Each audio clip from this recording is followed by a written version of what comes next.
Salam alaikum Monib. Wa alaikum salam. Donc Monib, on s'est rencontrés grâce à Nourdine. On a mangé ensemble dans un... Comment ça s'appelait ce restaurant déjà? Un restaurant marocain à Dubaï. Je connais pas le nom, mais je me souviens que c'était très bon. Ah ouais, C'est ça, ça veut dire que c'était excellent.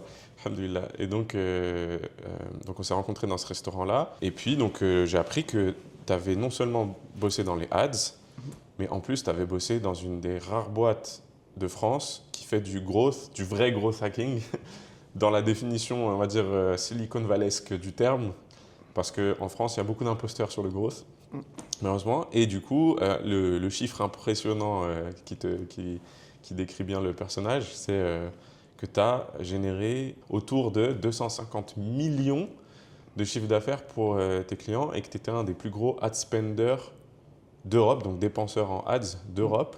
Tu m'as dit que tu as été invité à Google Europe, notamment. Oui, j'ai même pas dit le nom de la boîte, ça s'appelait Germinal, tu as bossé chez Germinal, tu étais responsable de l'acquisition là-bas. Et voilà, et puis tu t'es installé à Sharjah là, il y a quelques temps. C'est ça, 2 ans à peu près. 2 ans. Et le plus fou, c'est que tu as fait ta hijra avec toute ta famille, vous êtes devenus à 10. Ouais. Allah Mabalek, ça c'est le rêve de beaucoup de familles, c'est magnifique, Allah Mabalek. Quand on dit toute ma famille, du coup, c'est mes parents, mon frère, ma belle-sœur, on est tous venus ici. Allah Mabalek, machallah, c'est trop bien. Et du coup, bah, déjà, on a bien accroché. J'espère qu'on va avoir l'occasion de bosser ensemble, parce que moi j'ai des besoins dans les ads. Inch'Allah. Et puis je me suis dit c'était trop bien qu'on parle. Là avant de record, on a déjà parlé pendant 1 heure, on a eu plein de sujets. C'est parti de la finance à la croissance, au futur de l'entrepreneuriat muslim. À la baraka. À la baraka surtout, on a commencé par ça. Et voilà, je me suis dit que ça allait être trop intéressant qu'on discute ensemble. En tout cas, je te remercie pour l'invitation. Ça me fait également super plaisir d'être invité par toi. Et tu es l'une des seules personnes qui connaît ce framework dans la communauté. Ouais, ben moi ça m'a surpris aussi, tu vois. Déjà en France, il y a très peu de personnes qui le connaissent, même dans le monde entrepreneurial, parce que moi à la base je suis issu du monde des startups. Avant de créer mon e-commerce et mon accompagnement en ligne, j'étais vraiment head of growth dans les startups. Tu vois, mon monde c'était Station F, WeWork, les startups, la tech, la Silicon Valley, les écoles de commerce, les écoles d'ingé, tu vois, vraiment c'était mon truc. Et même dans ce monde-là, j'ai l'impression d'être un alien parce que j'avais compris le growth hacking, alors que la plupart des gens, quand ils parlaient de growth hacking, ils parlaient de scrapping et cold mailing, tu vois. C'est ça. Ouais. Scrapping, c'est faire du spam, grosso modo. Ouais, voilà. Alors que c'est pas ça. Ça, c'est à cause de Guillaume Houbèche. Pour ceux qui ont la ref, Guillaume Houbèche, il a créé, c'est un super entrepreneur, il a créé Lemlist. Et en fait, j'ai l'impression qu'il a fait beaucoup de contenu et d'éducation sur le growth hacking, mais à la sauce Lemlist. Du coup, en France, c'est devenu scrapping mailing, quoi. Et alors que c'est pas ça. C'est ça, en fait, c'est trouver des. En fait, ils ont confondu le fait de trouver des hacks et le fait de suivre un process. Ils ont confondu les deux, en fait. Alors que le growth hacking, son nom porte à confusion. Ouais. On a l'impression que c'est hacker. Ouais. Hacker en trouvant des petites astuces. Des petites astuces, des choses que personne ne fait, alors que c'est plus un process qu'autre chose. Ouais. Et même le nom porte à confusion au final. Mais même Sean Ellis, celui qui a coined the term, celui qui a inventé la terminologie, il dit qu'aujourd'hui, il regrette un peu d'avoir choisi un terme pareil parce qu'il dit qu'en fait, ça porte vachement à confusion et que c'est pas très clair. Et même dans la Silicon Valley, aujourd'hui, c'est pas très clair. Il y a beaucoup de gens, ils confondent aujourd'hui le product avec le growth et on sait plus trop, la ligne, elle est hyper fine entre les deux parce qu'aujourd'hui, beaucoup de head of product dans la vallée, ils ont pompé tout le growth hacking en fait et c'est devenu du product-led growth, c'est devenu une nouvelle discipline qui ressemble beaucoup au growth hacking.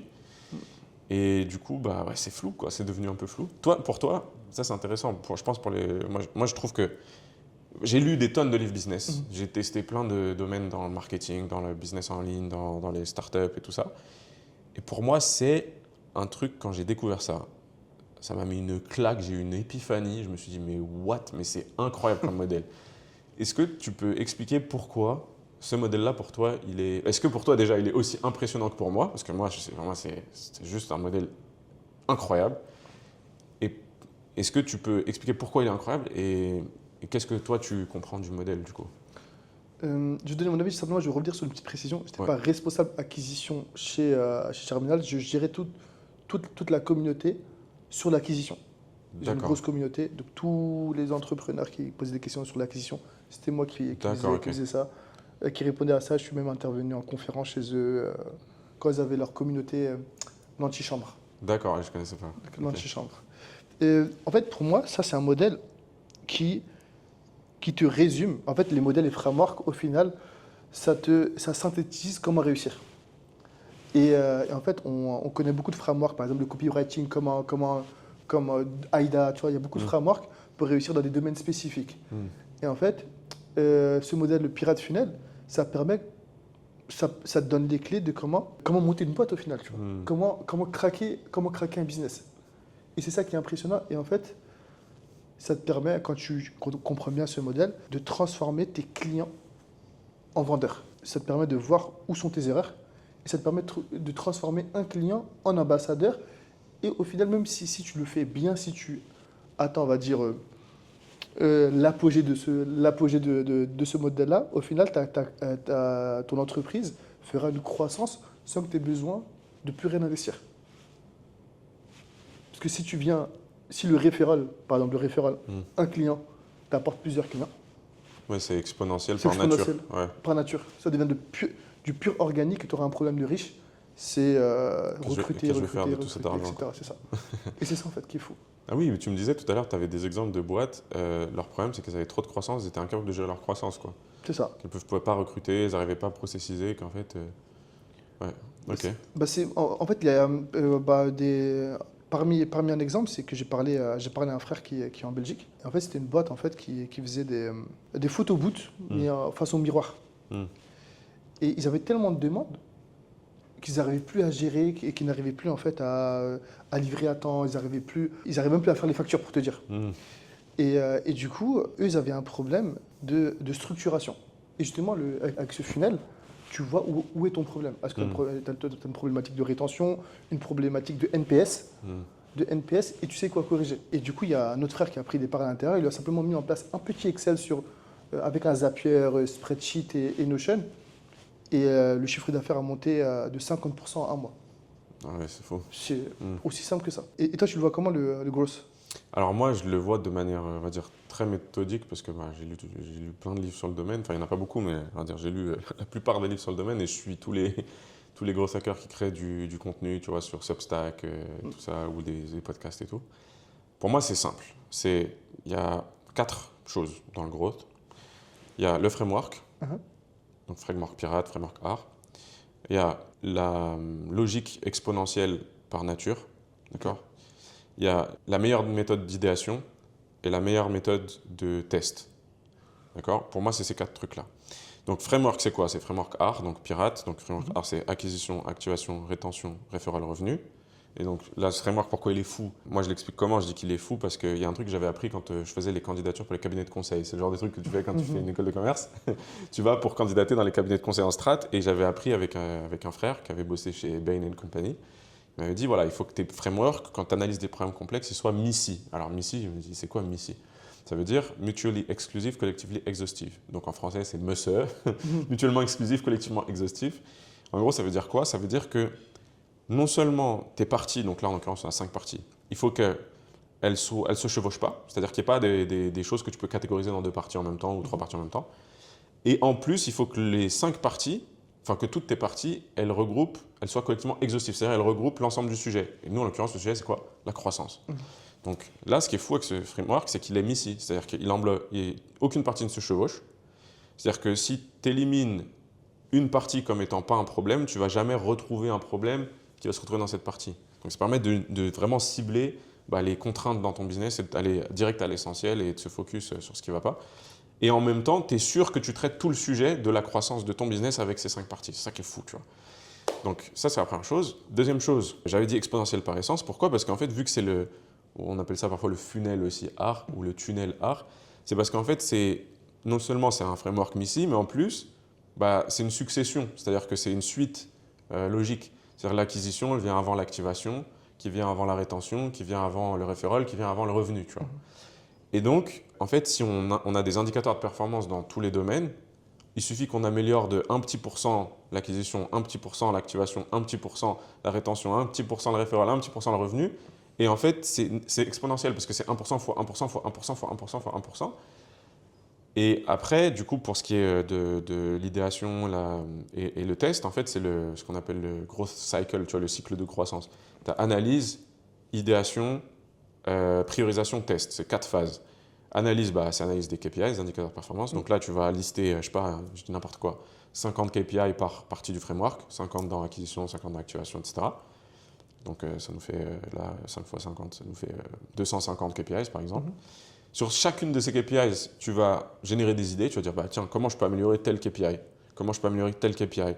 Et du coup, la technique, là, c'est simple. Bah, déjà, deux choses. Sur l'analyse, sur les KPI, il y a une phrase que j'aime beaucoup, c'est plus tu as de façon de mesurer, plus tu as de façon de gagner. Parce que tu as plein d'axes d'amélioration. Si tu ne mesures pas, tu ne sais pas ce que tu dois améliorer. Exactement. Plus tu as de façon de mesurer, plus tu as de façon de gagner. Donc, mesure un max de trucs, un maximum de ratios, d'indicateurs de performance et tout. Deuxième chose, c'est plus tu as d'idées, plus tu as de chances d'avoir des bonnes idées.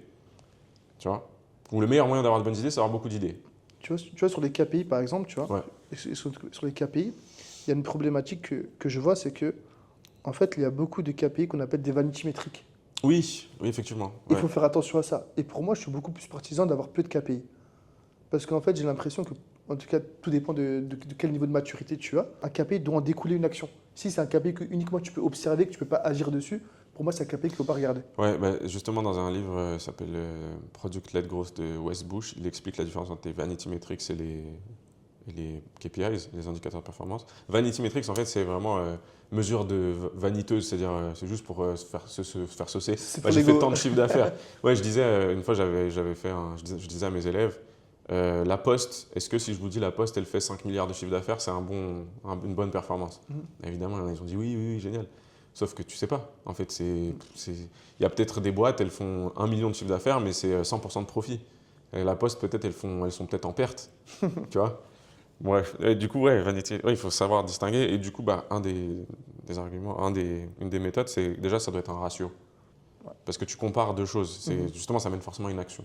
Si c'est ton chiffre d'affaires ou des trucs comme ça, bah non, c'est relatif en fait. Bref, et du coup, donc après, le meilleur moyen d'avoir des bonnes idées, c'est d'avoir beaucoup d'idées. Donc, toutes ces KPIs, bah, tu vas essayer d'avoir un maximum d'idées, mais tu vas avoir trop d'idées, c'est le but. Tu vas avoir 1000 idées et tu peux en faire que 10. Mais l'avantage, c'est qu'après, du coup, tu les priorises. Tu priorises avec le framework ICE, Impact, Confidence, Ease, donc tu les scores. C'est le scoring. Voilà, scoring des idées. Et après, ça te donne une moyenne. Cette moyenne, ça te permet de faire le filtre. Bah, imaginons tu as un Excel, tu fais filtrer de A à Z. Tu vas avoir le top, la crème de la crème qui va remonter sur tes idées. Et ton top 10, c'est ce que tu fais cette semaine dans ton cycle. Tu les testes. C'est là qu'on arrive à l'empirisme, méthode scientifique. Tu vois. Split test, qu'est-ce qui fonctionne le mieux? Je garde ce qui fonctionne le mieux, je shoot ce qui ne fonctionne pas. Et pour moi, ce système, il est parfait, en fait. Après, la seule problématique, c'est qu'il faut de la traction. Si tu n'as pas de traction, si tu n'as pas un product market fit, si tu n'as pas déjà on va dire, un certain chiffre d'affaires et de la data, bah, tu ne peux pas l'utiliser parce que c'est pour faire la croissance, mais ce n'est pas pour lancer un business. Du coup, en fait, moi, pour définir tout ça avant, tu vois, Ouais. avant de définir le product market fit, je pense qu'il y a un KPI qu'il faut vraiment bien définir. C'est ce qu'on appelle la North Star Metric. Oui, effectivement. Ouais. Vas-y, tu peux expliquer ce que c'est? La North Star Metric, on va dire que c'est le KPI qui va te guider. Ce n'est pas le chiffre d'affaires, ce n'est pas la rentabilité, c'est la valeur que tu vas apporter.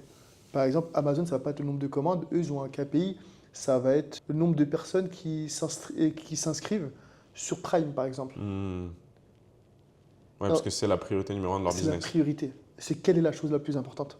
Quelle est l'action la plus importante? Et c'est ça qui va te guider vers toutes les autres actions. Donc déjà, ça, pour moi, c'est ça qui définit tu as trouvé ton product market fit ou pas.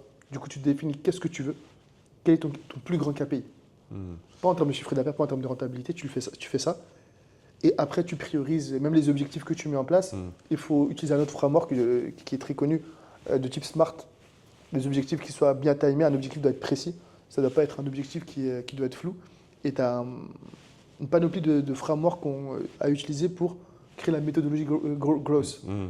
Et en fait, si je reviens au Pirate Funnel, en fait, pour moi, aujourd'hui, ça nécessite une évolution. Une évolution, il faut ajouter un A en plus, le A de awareness, en premier avant l'acquisition. Parce qu'en fait, aujourd'hui, ce qu'on constate, les coûts d'acquisition augmentent de plus en plus. Du coup, il y a de moins en moins de trust. Et en fait, les entreprises qui restent longtemps, ce pas des entreprises qui ont beaucoup de budget pub, c'est des gens qui ont, des entreprises qui ont beaucoup de notoriété, une grosse communauté. Même ce que Guillaume Moubèche a fait, ce n'est pas l'Emlist qui a fait que ça fonctionnait. C'est parce qu'il avait une communauté qui fait que ça a fonctionné. Et en fait, c'est le branding en fait. Exactement. Et c'est pour ça qu'en fait, l'awareness, il faut le mesurer à part. C'est marrant parce que moi, j'ai une réponse différente à la même problématique. Tu as dit il y a un problème parce que les coûts d'acquisition ils augmentent, plus de concurrence, les enchères publicitaires et tout. Moi, ma réponse, ça a été de me dire stratégiquement, il faut faire du high ticket. Ok. Mais effectivement, le branding, moi, je le vois plus comme la création de contenu, c'est-à-dire c'est pas le branding dans son ensemble, tu vois, brand awareness, mais la création de contenu comme on donne de la valeur, on crée de la confiance, on crée de la crédibilité, et donc le taux de conversion est plus faible. Tu vois ce que je veux dire ou pas? Mais du coup, ça rentre dans le branding. Oui, ça, en l'occurrence, oui. Ouais, ça rentre dans le branding. Le high ticket, c'est une autre méthode, c'est-à-dire, tu te dis, je refuse de baisser mes prix, la seule option, c'est que j'augmente la valeur. Ouais. Et du coup, tu augmentes la valeur, jusqu'à avoir du high ticket. Mais ouais. Les grosses sociétés, en tout cas, qui investissent beaucoup en pub, en fait, la seule manière de survivre, en tout cas, parce que les coûts d'acquisition explosent, c'est d'augmenter le taux de conversion. Et le taux de conversion, tu as plusieurs méthodologies. Tu as des méthodologies classiques où tu testes beaucoup de landing pages différentes, etc., etc. Tu vois. C'est les choses qu'on connaît tous. Mais je pense que le plus gros impact, ça reste le branding. Parce que même si Meta, Google, peu importe, te coupe, si tu as un branding qui est fort, tu n'es pas dépendant d'un levier. C'est intéressant ça. Et en fait, du coup, moi, je vois un risque. Par exemple, tu vois, il y a des sociétés, parmi les grosses sociétés, tu vois, en fait, souvent, en fait, Google Ads, Google représente 60 ou 70% de leur chiffre d'affaires. D'ailleurs, ça me fait penser, c'est un peu lié à. C'est un peu la théorie du product-led growth qui est venue récemment. Product-led growth, la logique, c'est de se dire, pareil, même constat, les coûts d'acquisition ont augmenté. C'est presque impossible d'avoir de la ad-led growth, la croissance générée par la pub. Donc aujourd'hui, il faut que le produit il soit tellement bon qu'en fait les gens ils viennent pour le produit et le produit soit attirant en lui-même. Enfin ça s'applique surtout au SaaS, au software et tout. Mais en fait ça revient au sujet un petit peu de la fidélisation, de la rétention, Exactement. La réputation du produit et tout. Et par exemple, moi, mon North Star métrique, c'est le taux de succès de mon accompagnement. Ouais. Parce que si j'ai 70%, 80%, 90% de taux de succès, il se vend tout seul le produit. Bouche-oreille, ça suffit, tu vois. C'est exactement ça. Non, je suis complètement aligné. Mais c'est vraiment ça. Parce qu'en fait, Product Lead Growth, en fait, tu as une problématique dedans, c'est que tu dois déjà avoir une base de données utilisateur pour commencer à le mettre en place. Ouais. Mais on va dire que le fait d'ajouter la notoriété en plus, parce que les gens n'achètent pas un produit parce qu'il est bon. Ils achètent également pour tout ce qu'ils véhiculent, c'est-à-dire les valeurs, le logo, l'ambiance, etc. Et c'est pour ça que tout ça, pour moi, ça rentre dans l'awareness. La vision. La vision, etc. Ouais. Et ça, en fait, tu le ressens, et ça, c'est un travail d'expert. Parce que moi, au début, le branding, j'y croyais pas, pour être honnête. Ouais. Moi, j'étais très acquisition. Quand les gens ont besoin de quelque chose. Tout droit. Ouais, pour moi, il y a des mots-clés, les gens ont besoin, on leur donne ce qu'ils ont besoin, et voilà, fini. Et ça fonctionnait.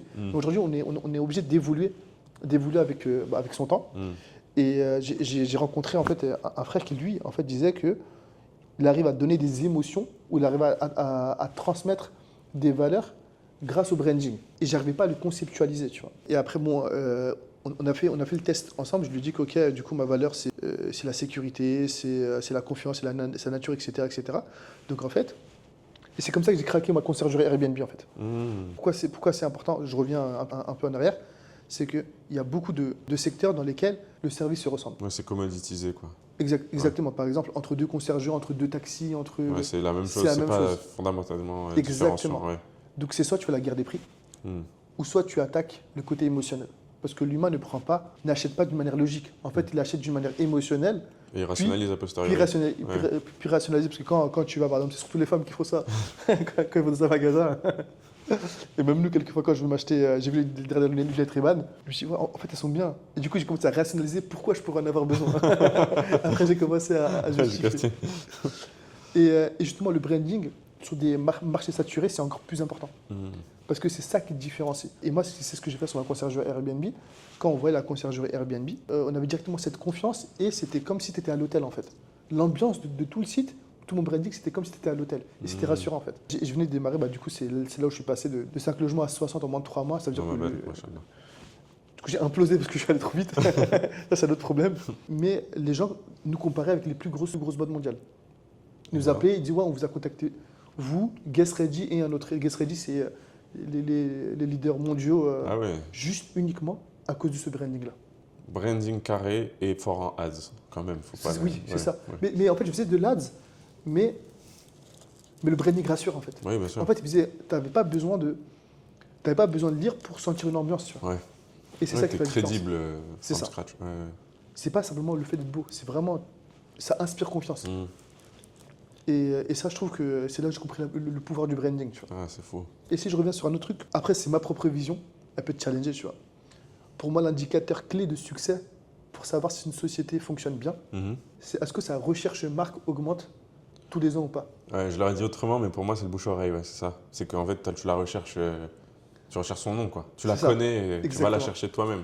C'est l'inbound, en fait, on appelle ça l'inbound souvent. Bouche-oreille, inbound, ouais, la réputation, elle parle, en fait. Ouais, C'est ça. je suis d'accord avec toi. S'il y a de plus en plus de gens qui recherchent ta société tous les ans, ça veut dire qu'elle est en croissance, que tout fonctionne bien. Et si elle est en décroissance, il y a un problème quelque part dans ta société. Et ça, c'est bizarre. Ouais, non, c'est exactement ça. C'est-à-dire que... Mais c'est pour ça, moi, j'ai entendu il n'y a pas longtemps une phrase qui disait si tu es bon en sales, c'est que tu es mauvais en marketing. Si si tu fais des sales, c'est que tu es mauvais en marketing. Si tu fais du marketing, c'est que tu es mauvais en produit. Et tu es mauvais, ton produit, ce que tu fais, c'est pas bien. Et en fait, le message derrière, c'est quoi? C'est que, at the end of the day, ce dont tu as besoin le plus important dans un business, c'est que les gens soient satisfaits, que tu résolves un vrai problème de la meilleure des manières, que tu apportes du résultat à tes clients et qu'ils te recommandent. C'est tout. C'est juste ça. Et en fait, dans les sociétés, malheureusement, en fait, les gens ont toujours une vision uniquement de leur métier. Et après, pour moi, je pense que tu vois, en fait, tu as différents types de gros hackers. Il y en a qui sont spécialisés en ads, d'autres en copywriting, etc. Ils ont une spécialité, mais après une vision globale. Et pour moi, si tu veux qu'une société fonctionne bien, il faut que cette méthodologie-là, que tous les services soient initiés au moins ça pour comprendre quel est l'impact de leur action et pour qu'ils puissent travailler ensemble. Ouais. Mais moi, ça, je le vois. En fait, je me sens obligé de former toute ma team là-dessus, tu vois.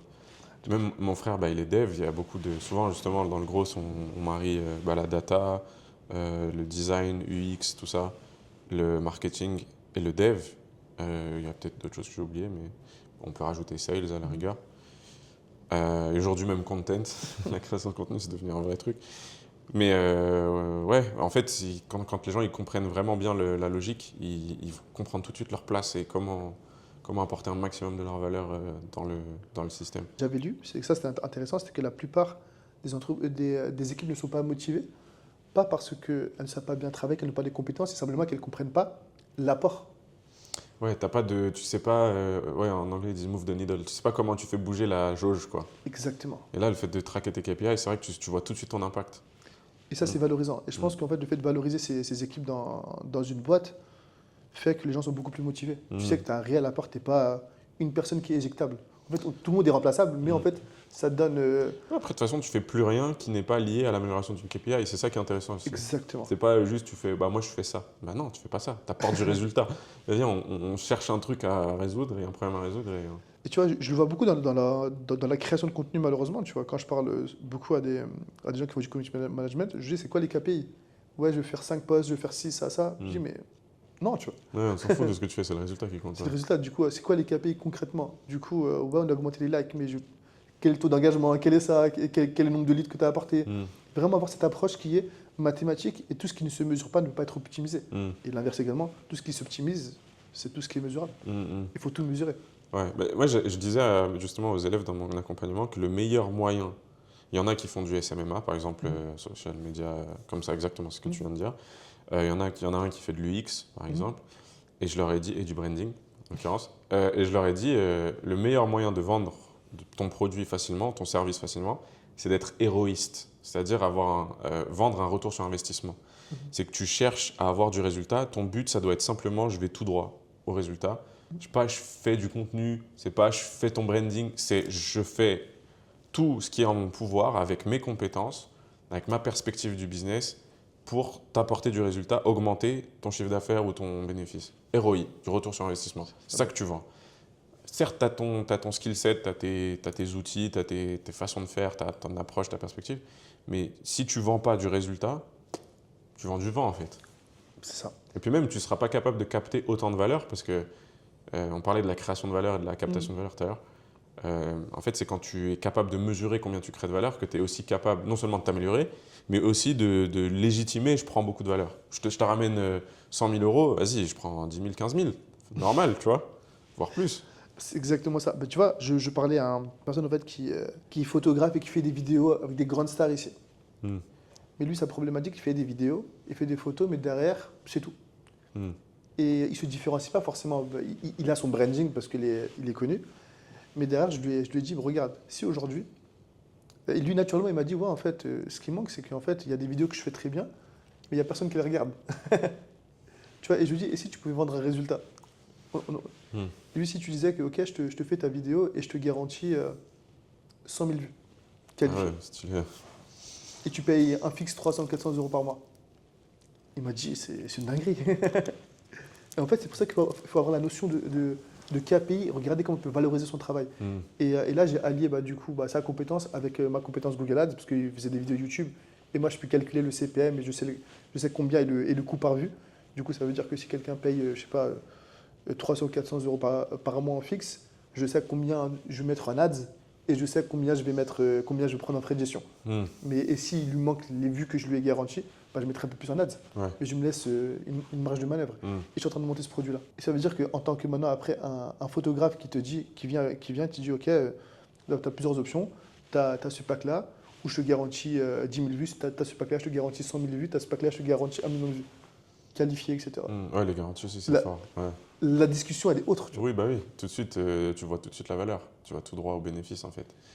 Ouais. Et alors que si je te dis, ouais, ça a des belles photos, ça va être si. Ouais, C'est un peu comment abstrait. tu peux Tu vois. l'apprécier, ouais, de ouf. Bah, un exemple tout simple, quelqu'un qui fait du contenu. Là, j'ai eu cette discussion hier avec mon head of content. Quelqu'un qui fait du contenu, il peut être hyper fort en montage. Il peut avoir des clips super beaux. Il peut avoir un fond hyper deep avec de la profondeur, de la valeur, tout ce que tu veux. Et il publie autant qu'il veut. Si les gens ils sont pas captés, tu sais, dans les premières secondes avec les hooks, Le hook. etc. Bah, ton contenu il vaut rien parce qu'en fait les gens ils vont pas s'arrêter sur ta vidéo, ils vont pas la regarder, tu vas pas faire de vues. Je lui dis en fait avant tout le reste, le truc le plus important, 80% de la valeur de la création de contenu, c'est si tu es bon en hook et pour YouTube en l'occurrence si tu fais des bonnes miniatures, tu vois. Et les premières secondes de la vidéo, il faut que tu aies des hooks incroyables où la personne, quand elle arrive, elle se dise purée, je vais rester jusqu'au bout. Tu vois. Tu fais pas ça, ça c'est 80% du boulot. C'est-à-dire que tu peux être le meilleur dans les 20% qui restent, c'est les 20% de la valeur. C'est-à-dire que c'est du gâchis. En fait, c'est comme si mettre des coups d'épée dans l'eau. Tu vois. Tu dis mais ça sert à rien. Ça sert à rien. Tu peux mettre le budget que tu veux, avoir la meilleure team du monde. Si tu sais pas faire des hooks, c'est un coup d'épée dans l'eau, ça sert à rien. Donc effectivement, dès que tu switches comme ça, déjà tu dis ah ouais, donc en fait, je veux être un bon content creator, je veux être un bon directeur d'agence social media. Eh ben, il faut que je sois un killer en hook. Et moi, ça, j'appelle ça la règle des 3 secondes. Et Ouais. on l'applique dans le hook, mais je l'applique également au landing page. Pour moi, si en 3 secondes, on ne comprend pas ce que tu fais, Tu connais David Ogilvy? non. C'est justement, il est très réputé dans le copywriting. C'est un peu lui qui a inventé le copywriting. Ok. C'était un peu un gourou de la publicité dans les années 1960, tu vois. Ah, c'est pas celui qui faisait sur les newspapers? Si, c'est exactement ça. C'est lui? Ouais, En c'est tout cas, ça. ouais, oui, j'ai lu dans ce cas-là. Et lui, il dit, il y a une phrase connue de David Ogilvy où il dit When people read your headline, you've spent 80 cents out of your advertising dollar. Ça veut dire, quand les gens ont lu ton titre ou ton accroche, tu as déjà dépensé 80 centimes sur ton dollar publicitaire. Yani, le plus important dans ta pub, c'est ton accroche et ton titre. Et tu as déjà dépensé 80% de ton budget quand les gens l'ont lu. Pourquoi? Parce que s'ils ne veulent pas lire la suite, eh ben, 80% des gens s'en vont. Exactement. C'est vraiment fou parce que même quand, à mon avis, tu dois le voir, c'est que quand tu analyses des sites internet, les gens veulent des sites beaux avec beaucoup de fonctionnalités, des avis, etc. Mais souvent, leur accroche, leur proposition de valeur, elle est terriblement inefficace. Et il suffit simplement de changer la phrase et taux de conversion x2. Tu connais Sabri Soubi? Non. Sabri Soubi, il a une agence de ads justement. Moi, j'ai du mal avec les prénoms de base. Ah, ok. Son agence s'appelle King Kong. Il est dans Shark Tank en Australie, lui. Mhm. Il est très connu en Australie parce que c'est la plus grosse agence de ads d'Australie, tu vois. Lui, il a écrit un livre qui est fou, ça s'appelle Sell Like Crazy. Vends comme un fou, littéralement. J'aime beaucoup ce livre et moi, je m'inspire de ce livre-là justement pour faire mes landing pages. Et Sabri Soubi, c'est ma rêve pour les landing pages et les titres et les trucs comme ça. Il est très, très, très, très, très fort. Déjà, juste tu regardes la landing page pour vendre son livre. Tu dis, non, mais il est fort. juste, tu vois la landing page, tu dis, c'est bon, il a prouvé. J'ai même pas besoin de regarder les avis, j'ai même pas besoin de regarder rien. Je prends le livre juste parce que sa landing page, il a démontré par l'exemple, tu vois. Et ce mec-là, franchement, je te recommande de lire Sell Like Crazy. Fou. Franchement, moi, ça a changé mon business. Tu m'as donné tellement de références à lire, je vais tous les lire. Justement, en landing page, il faut que je te raconte une pépite. Vas-y. C'est un de mes élèves qui m'a appris cette pépite-là. Parce qu'on partage. Tu vois, les landing pages, tu ne peux pas avoir un modèle de landing page parce que chaque marché a ses spécificités. Et il m'a dit que dans le secteur du dépannage, vis-à-vis du Google Ads, il avait du mal à avoir des performances. Et en fait, à un moment, il a testé une landing page sans proposition de valeur. D'accord. C'est vraiment fou. Hein. D'accord, ok, intéressant. C'est une autre personne qui l'avait fait et lui l'avait copié. Ça, c'est une accroche, par exemple. Là, tu m'as accroché. Ce qu'il avait mis, en premier, c'est que les avis. 150 avis Google qui défilaient et un bouton appeler. Juste ça. Juste ça, parce qu'ils sont en urgence. Ils ont besoin d'avoir quelqu'un de fiable tout de suite, rapidement. Ah, c'est fou. C'est tout. C'est fou. Tu vois, du coup, il faut bien comprendre maintenant, il faut passer. Et ça, il l'a A/B testé ou il a A/B testé. La landing page longue et juste ça. En fait, il avait fait des landing pages longues, courtes, avec la proposition de valeur comme on apprend d'une manière classique. Ouais. Mais en fait, ça te vient jamais à l'esprit, quand tu utilises des frameworks ou ce que tu veux, de mettre uniquement. En fait, après, en bas, il avait mis du texte, mais il n'y a personne qui lisait le texte. Mais de mettre les avis en premier. Genre des avis qui défilent client directement en premier. Et un bouton appeler. Genre en mode en bas, tu cliques. C'est fou. Ouais, c'est fou. Et ça a beaucoup mieux fonctionné.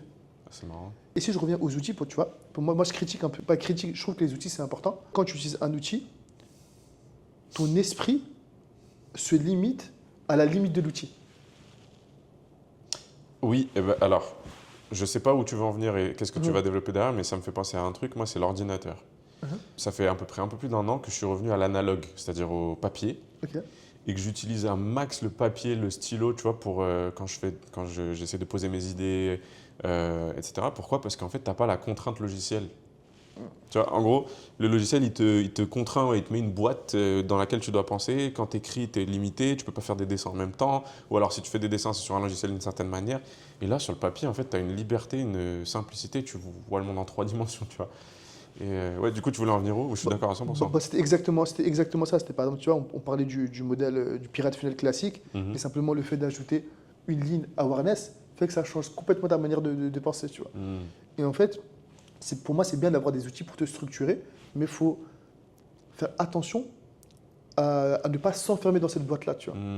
Il y a une expression en anglais, c'est think out of the box. Oui, celle-là, elle est connue, mais c'était plus for someone with a hammer, everything looks like a nail. Pour quelqu'un qui a un marteau, tout ressemble à un clou. C'est ça, en fait. Tu dis, moi, je veux taper, tu vois. Tu vois, les gamins, tu as un marteau, ils tapent partout avec.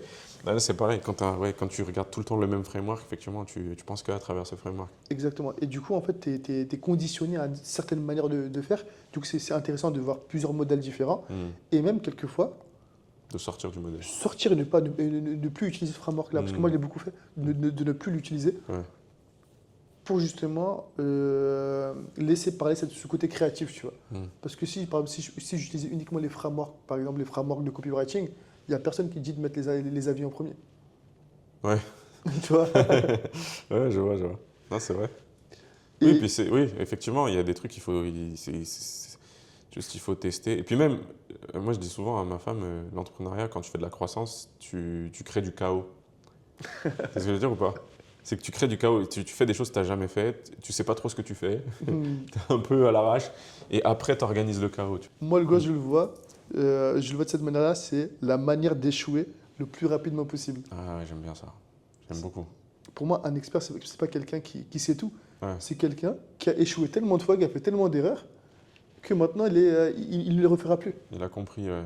Et pour devenir expert, qu'est-ce qu'il faut faire ? Il faut faire le plus d'erreurs possible, le plus rapidement possible. Ouais, et du coup, on est dans le processus d'itération que tu disais. Ouais, je suis d'accord. On ne fait pas des itérations sur 6 mois, on fait des itérations à la semaine. Fail quick. Ouais. Itération, échoue. Et plus tu échoues, plus tu approches de la vérité. Plus tu approches du hack. En fait, c'est se dire, c'est impossible de savoir quoi faire dans le business. Moi, j'ai compris ça tard, on va dire. J'ai passé plusieurs années à lire. Pour ça, j'ai plein de rêves. Je passais pas trop à l'action. Et après, maintenant, je fais tout l'inverse. Maintenant, j'appelle ça. C'était Ty Lopez, un Américain, dans un podcast, il disait retard maxing. Ça veut dire maxer comme un attardé. En gros, je me suis rendu compte que parfois, faire les choses en mode on fonce, on va tout droit, on réfléchit pas, Genre vraiment mettre son cerveau en off, alors que je suis vraiment le mec de la théorie, des frameworks, j'adore ça. Hein. J'aime trop réfléchir et tu vois, aller dans la profondeur. Mais en fait, je me suis rendu compte que c'était bien plus efficace de foncer tout droit, de ne pas se poser de questions et d'échouer rapidement. Et en fait, parfois, le gain que tu vas avoir de passer de 70% de certitude à 90% de certitude, eh ben, ça te coûte plus cher en temps d'attente que d'avoir échoué, d'avoir recommencé l'autre alternative, tu vois. Parce qu'au final, il n'y a que l'action qui est créatrice, C'est ça. pas la pensée. Ouais, non, là, tu peux penser, imaginer autant que tu veux. C'est pour ça aussi, moi, je me suis rendu compte d'un truc, c'est que bah, quand j'arrivais dans une boîte, une start-up, justement, que je mettais en place le framework art, c'était très libérateur pour les fondateurs et les cofondateurs. Pourquoi? Parce que, en fait, il n'y a pas de vérité. À partir du moment, pas de vérité dans le business, on va dire.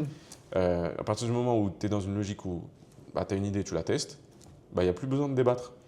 Et genre, moi je me rappelle, il y avait deux cofondateurs, ils étaient tout le temps en train de débattre c'est quoi la next step, tu vois, la roadmap, le plan stratégique, le rétro-planning, le business plan, tous ces trucs qui servent à rien. Et je leur disais, et du coup ils étaient libérés par cette méthode parce qu'ils se rendaient juste, bah, tu mets ton idée dans la liste, tu la scores et tu testes. Et genre, c'est tout. Et on verra bien qui a raison en fait. Il n'y a pas de. Mais non, pourquoi on va faire ci, ça, non, mais tu devrais faire comme ça. Frère, teste, on verra le chiffre et c'est tout, les résultats. Et c'est pour ça qu'il faut que la data soit clé dans tout. Franchement, la data, c'est même moi je fais ça, c'est que quand le client me dit, moi je prends ça, je dis ok, je lui dis c'est pas toi qui as raison, c'est pas moi qui ai raison, c'est la data. Ouais, essayons, on va voir. Exactement. Et c'est dans tout, tu vois. Je le fais sur mes campagnes, je le fais. En fait, ce modèle en fait peut être appliqué à petite échelle, tu vois. T'es pas obligé d'appliquer, tu vois. Même moi, quand je fais mes campagnes ads, j'utilise le modèle art pour le faire. J'ai des campagnes de type Noto, de type acquis, de type referral, de type activation, tu vois. Du coup, j'ai du retargeting pour des gens qui sont abonnés de panier. J'ai des campagnes pour mes clients pour leur faire des upsells. Du coup, j'utilise cette méthodologie art dans l'acquisition. Stylé. Et puis, j'ai jamais vu ça comme ça. En fait, tu as fait t'as fait art en fractal, quoi. Dans acquisition, tu as remis art, quoi. Exactement. Ah, c'est fou, ça. Et ça te permet d'avoir une. Et tu sais que ça, tu peux le faire même sur ton site internet. Tu peux fonctionner en art. Comment tu fais de la rétention, comment tu te transformes en ambassadeur. Même l'e-commerce, tu peux penser comme ça. Bah, moi, tu sais que j'ai généré. Alors, les chiffres de cette année, je ne sais pas combien. C'était quoi mon ratio de referral, par exemple. Mais l'année précédente, sur 140 000 € de chiffre d'affaires en un mois, j'avais fait 80% de referral. 80%, c'était juste de l'affiliation. Toi, tu as fait t'as fait l'inverse. J'ai fait dans l'autre sens. Parce que j'avais pas de sous pour les ads. Mais j'ai bricolé. J'ai fait du hacking, là, pour le coup. J'ai piraté quand même. Mais pour moi, ça aide de ne pas avoir d'argent. Franchement, tu es beaucoup plus créatif. Moi, les moments. Ça, on peut switcher sur un autre sujet. Moi, les moments où j'ai fait les trucs les plus fous dans l'entrepreneuriat, c'est les moments où j'étais le dos au mur. Pourquoi? Parce que, en fait, ton cerveau, il t'empêche d'avoir des idées où tu dois faire des efforts. Parce que ton cerveau, il est feignant. Donc, quand tu es dos au mur, d'un coup, ton cerveau il est en mode survie. Il se dit peu importe ce que je dois faire, je le fais. Et du coup, tu as des idées de fou que tu n'as jamais d'habitude. Moi, j'ai commencé avec. Attends, j'ai commencé avec zéro. Moi, j'avais pas d'argent. Bourse, tout mon salaire. Même quand je travaillais, je passais tout mon salaire à mon père. Et moi, je devais monter un business famille avec. Pakistanaise. Famille pakistanaise, la base. Et moi, je devais monter un business en partant de zéro. Zéro, vraiment. 0 €. Et je me disais comment je peux faire. Et c'est là en fait où je me suis dit ok, je vais faire du service. Comment on monétise Comment on monétise En fait, il faut avoir une compétence que tu peux valoriser. Exactement. Moi, c'est ce que je recommande à tous les débutants sur ma page qui veulent. Parce que je dis, je prends pas les débutants dans mes accompagnements. Ils me disent, mais du coup, je commence comment e-commerce, machin, truc. Non, oublie l'e-commerce. E-commerce, il faut avoir 30 000 € à perdre. Tu testes plein de produits jusqu'à ce qu'il y en ait un qui marche.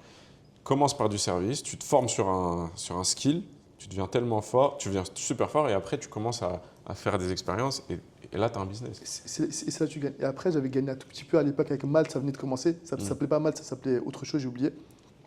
Tu connais la plateforme Malte? Oui, Malte, je connais. Ça s'appelait autre chose. T'es bien le seul pour qui ça marche d'ailleurs, parce qu'il y en a plein, ils se sont mis dessus, ça marche pas. Moi, j'étais Malte, tu vois, premium, tu vois, j'ai eu le super Malte. J'ai le truc chez moi. Super Malteur. Super Malteur, mais ça servait à rien en plus. Et j'ai eu, je crois, 300 € à l'époque. Et je voulais monter ma maktaba justement, tu vois. Et c'est là où j'ai appris à faire du Magento tout seul, etc. Vu que j'avais pas d'argent et j'avais pas d'endroit pour stocker, J'avais pas d'endroit pour stocker à l'époque, puis j'étais à Paris dans un 2 pièces et j'avais pas d'argent pour acheter du stock. Du coup, j'étais obligé d'être créatif. Du coup, je suis allé voir des Mactaba, des grossistes. À Couronne? Pas à Couronne, j'étais parti à Argenteuil.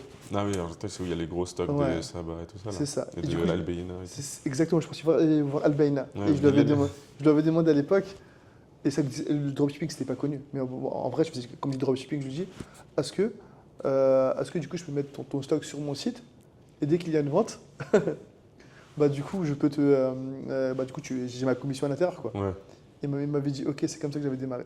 Ah, stylé. Donc, tu as fait un partenariat avec Albeina, là. J'avais commencé comme ça, et après, le temps que ça démarre, après, j'ai pu lui acheter du stock et tout. Mais avec ça, j'ai monté Ouais, c'est marrant. avec 100 euros.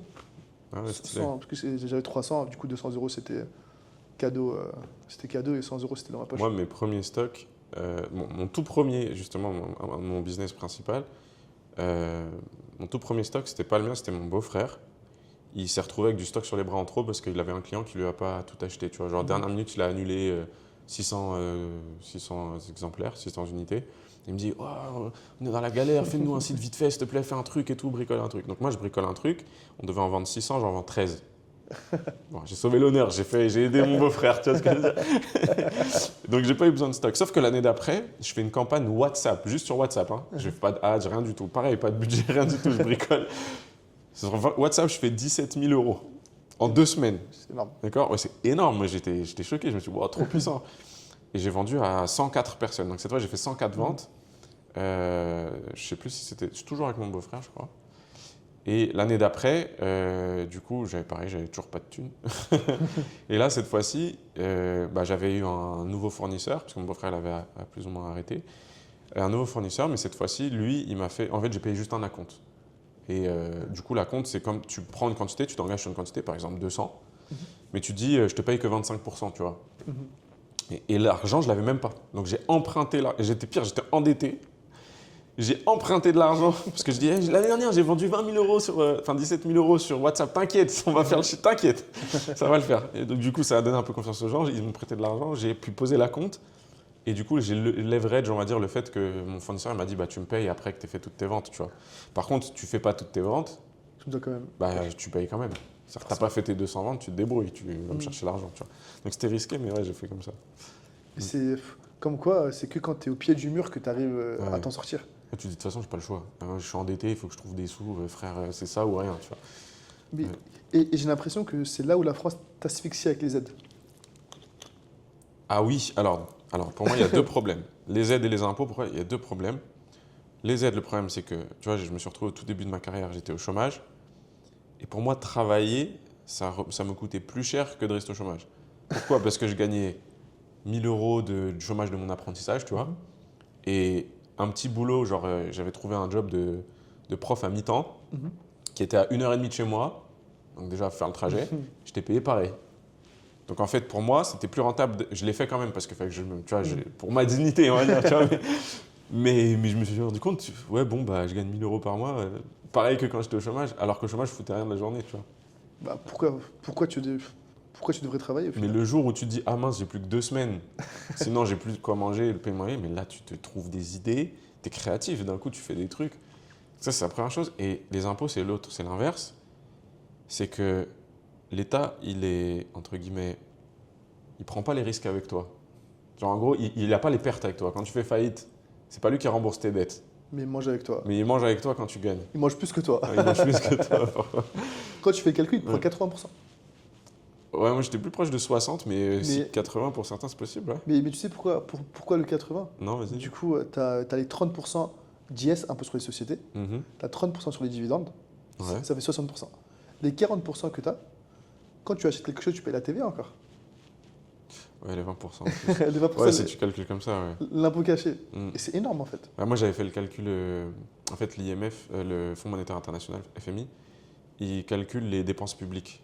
Mais après, c'est moyenné c'est la moyenne sur tout le monde. Donc j'imagine que les entrepreneurs payent plus. Mais par exemple, la France en dépenses publiques, en ratio de PIB, c'est 58% de dépenses publiques sur le PIB. C'est énorme et c'est le pays qui dépense le plus au monde après l'Ukraine qui est en guerre, tu vois.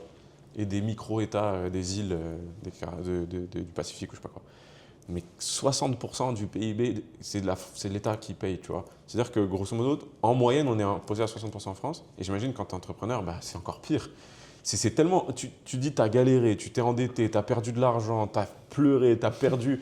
Il y en a, ils ont eu des divorces, ils se sont fait rejeter par leur famille, ils ont été galères, ils ont perdu des cheveux, ils sont vieillis 10 ans d'un coup en 2 ans de travail. Et quand tu réussis, tu dois donner 80% à l'État. Frère, c'est insane. C'est fou. Mais c'est Mais du tu vol. vois, et même de base, avoir des aides, tu vois, même des aides qui te couvrent pas à 100%, mais simplement le fait d'avoir, le fait de savoir que tu sais que tu auras à manger demain, tu vois, le cash qui va tomber sur ton compte, peu importe les CAF ou ce que tu veux, fait que tu bouges pas en fait. T'as pas Ouais, de ouf. et moi, T'as pas la flamme. ouais, il n'y a pas la flamme. Et moi, j'avais perdu cette flamme-là. Et je m'étais mis, et j'ai fait exprès de venir à Sharjah pour me mettre dans des problèmes. Et même après, C'est trop drôle. et du coup, je suis allé, même que je suis venu à Sharjah, j'avais pas assez de problèmes.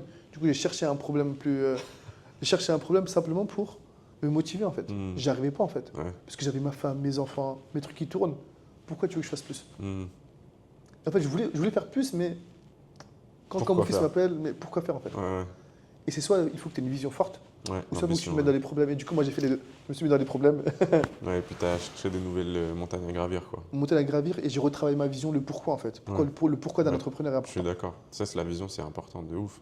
Moi, c'est un des premiers trucs que j'ai appris, ça, c'était...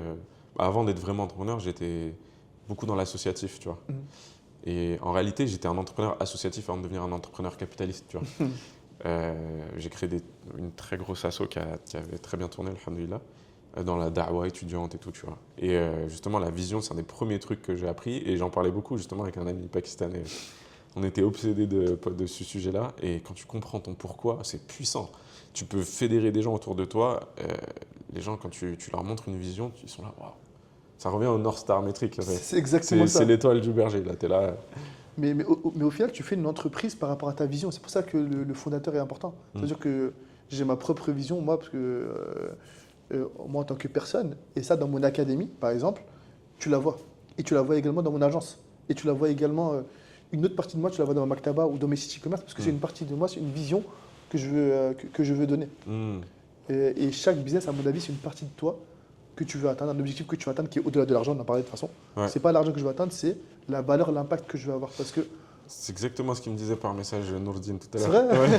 on en parle beaucoup. Il me posait la question justement, c'est quoi en gros ta vision, etc. Machin, et ouais, j'ai pas eu l'occasion de lui en parler, mais en gros c'est vraiment ça. C'est que moi je me rends compte aujourd'hui avec le recul que tous les business, toutes les opportunités où vraiment je me suis lancé, mais en plus il y a la baraka, c'est des choses qui sont alignées avec ma vision, tu vois, d'aider la communauté, etc. Et tout ce que je fais, bah, c'est toujours vision first, tu vois. D'abord la vision, la valeur que je crée pour ma communauté, aider, résoudre les problèmes de la communauté, parce qu'il y en a plein.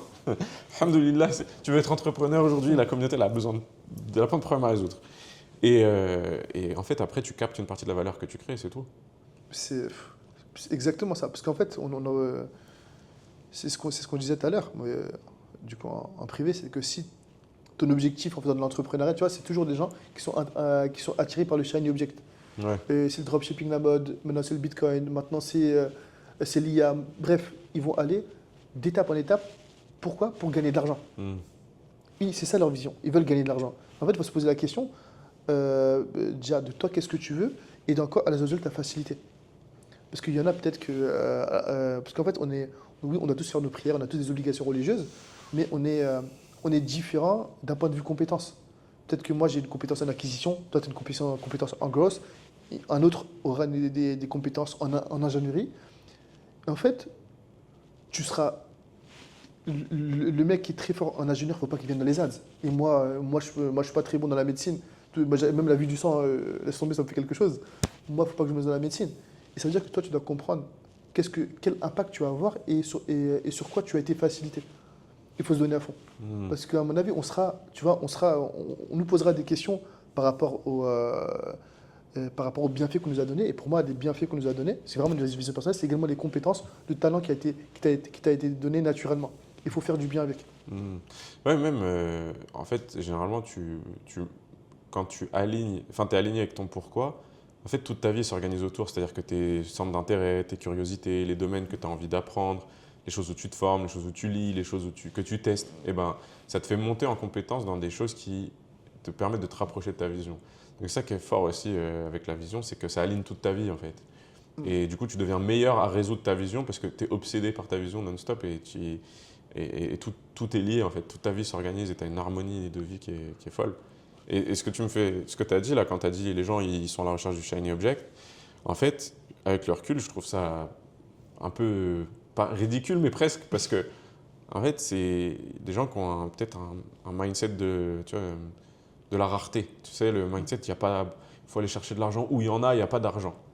Quand tu es orienté vers ta vision, tu te rends compte qu'en fait, déjà, c'est Allah al-Razzaq, tu vois, Bien sûr. mais aussi, surtout, qu'en fait, il y a de l'abondance. L'argent, il est partout. Donc, autant t'aligner avec ta vision et il y aura de l'argent, en fait, tu vois. Et en plus même, regarde, on reprend le sujet des problèmes de la communauté. Aujourd'hui, la communauté a d'énormes problèmes à très grande échelle pour des dizaines de millions de personnes. Et on est une poignée d'entrepreneurs. On le disait tout à l'heure en allant à la mosquée. Même on prend 100 personnes qui font exactement la même chose que toi ou exactement la même chose que moi, on ne sera pas assez pour résoudre tous les problèmes. Le marché est trop gros. Le marché est beaucoup trop gros et il n'y a pas assez de concurrence. Et je vais revenir à une autre chose, c'est qu'il y a également le cas où des gens disent que j'ai tout essayé, ça n'a pas fonctionné. J'ai tout essayé, mais ça n'a pas fonctionné. Ils ont fait un peu d'e-commerce, ils ont fait un peu de ça, un peu de ci. Et la problématique, c'est que pour performer dans un domaine, tu dois être expert et tu as beaucoup de subtilité. Il y a beaucoup de gens qui n'ont pas une science dans quelque chose, ils sont au sommet de la montagne de la stupidité. Ils viennent de rentrer dans une compétence, ils pensent tout savoir. Oui, c'est comment ça s'appelle, la courbe de Dunning-Kruger là. Exactement. Ça veut dire qu'ils vont faire un peu d'ads sans comprendre le concept de hook, sans comprendre le concept de landing page, sans comprendre le product de market fit. Ils vont dire, OK, Facebook Ads, ça marche pas. Ou Google Ads, ça marche pas. Ouais, Alors, c'est de la surface quoi. exactement. Et du coup, ils vont changer de domaine en domaine et ils se disent, ouais, j'ai tout essayé, ça n'a pas fonctionné. En fait, quand tu n'as pas un pourquoi fort, quand tu n'as pas cette compétence de creuser un sujet, en fait, c'est là où tu échoues. C'est pour ça qu'il faut apprendre cette méthodologie growth. Comment tu fais pour craquer un business? Ça veut dire que dans tous les business, tu vois, quand on me demande qu'est-ce qui fonctionne, je dis en vrai, aujourd'hui, je veux devenir milliardaire en vendant du PQ, comme en vendant des choses de luxe ou des cure-dents, t'as tout en fait. Des plus gros e-commerce français, j'ose même pas dire leur nom tellement il est grossier leur nom, mais ils vendent des toilettes quoi. Tu vois qui c'est? Oui, bien sûr. Mais c'est simplement ça, c'est qu'en fait, les gens restent trop à la surface. Et en fait, on a besoin de cette éducation, de cette vision-là. Déjà, à mon avis, même avant de parler de framework growth, à mon avis, il y a un gros travail psychologique à faire, de mindset. Et après, apprendre ce framework-là. Je pense qu'il y a beaucoup de problèmes de mindset en termes de baraka, d'efficience. Ouais, moi, c'est une raison pour laquelle j'ai décidé de ne pas former les débutants. Parce qu'en fait, les débutants, je passais beaucoup trop de temps et d'efforts à les former sur le mindset. Je me suis dit, mais en fait, c'est bon, j'ai pas envie de le faire. N'importe quel entrepreneur peut te former sur le mindset. Genre, à partir du moment où la personne elle arrive à gagner de l'argent par elle-même, elle a compris l'entrepreneuriat, l'abondance, que l'argent il est partout et que voilà, il peut te former. Moi, j'ai pas envie. Moi, j'ai envie de te former sur des trucs qui me font kiffer, tu vois. Et puis surtout, ça fait perdre trop de temps. Il y a des gens, ils ont même pas d'idées, ils savent même pas. Nous, tu es entrepreneur, tu as peut-être 5, 10 idées par jour. J'exagère, mais voilà, tu as des idées tous les jours, des nouvelles idées de business, et tu dis non, faut pas que j'y pense parce que j'ai déjà mon truc, il faut que je me focus. Et ça, c'est une bête d'opportunité. Et du coup, tu es là, tu n'as pas d'idée. Comment ça, tu n'as pas d'idée? C'est pas possible, tu n'as pas d'idée. Peut-être faut monter en compétence dans un domaine pour voir les opportunités. Parce que tu es allé au-dessus de la colline et voir les opportunités. Peut-être que quand tu n'as aucune compétence, tu ne les vois pas. Là, je peux comprendre. Mais pas d'idée. Ce mindset-là de j'ai tout essayé, ça ne marche pas. Aujourd'hui, ça paraît absurde. Ça paraît absurde. Ouais. Et en fait, la problématique du mindset, je pense pas qu'on peut te former au mindset. Ah, ça, c'est une bonne question, ça.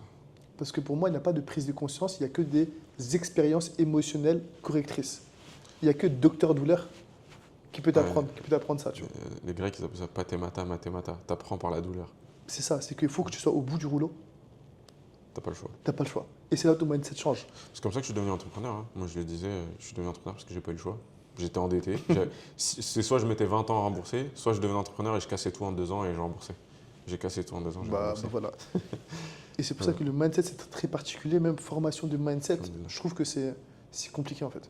Ouais, moi aussi, je trouve que c'est un peu compliqué. Bah, après, tu peux transmettre des croyances, des leçons, etc.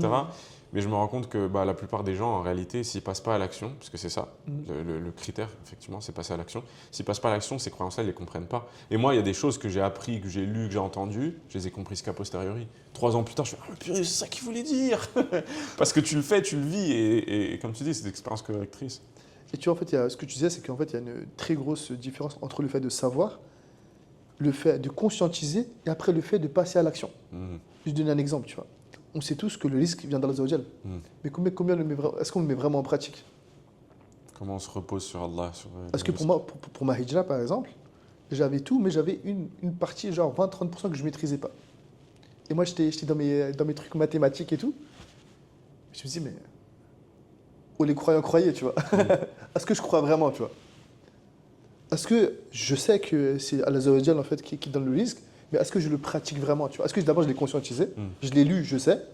Est-ce que je l'ai conscientisé dans le cœur et est-ce que je suis prêt à faire l'action de? Ouais, est-ce que ta première conviction, c'est Allah va me razaq avant j'ai fait les causes pour. J'ai fait les causes pour, ça doit être la deuxième conviction, en fait. C'est pas la première. Exactement. Et en fait, c'est vraiment dur, en tout cas, de.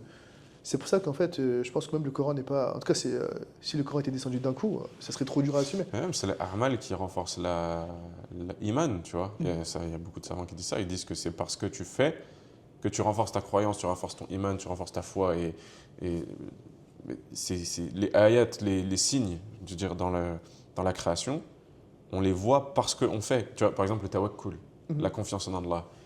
Tu renforces ton tawakkul en faisant tawakkul. Tu vois, en plaçant ta confiance en Allah. En partant les yeux fermés, tu fonces tout droit dans le mur et Allah, il t'ouvre une porte dans le mur. Tu pensais qu'il y avait un mur? Non, il n'y a pas de mur. Et c'est ça.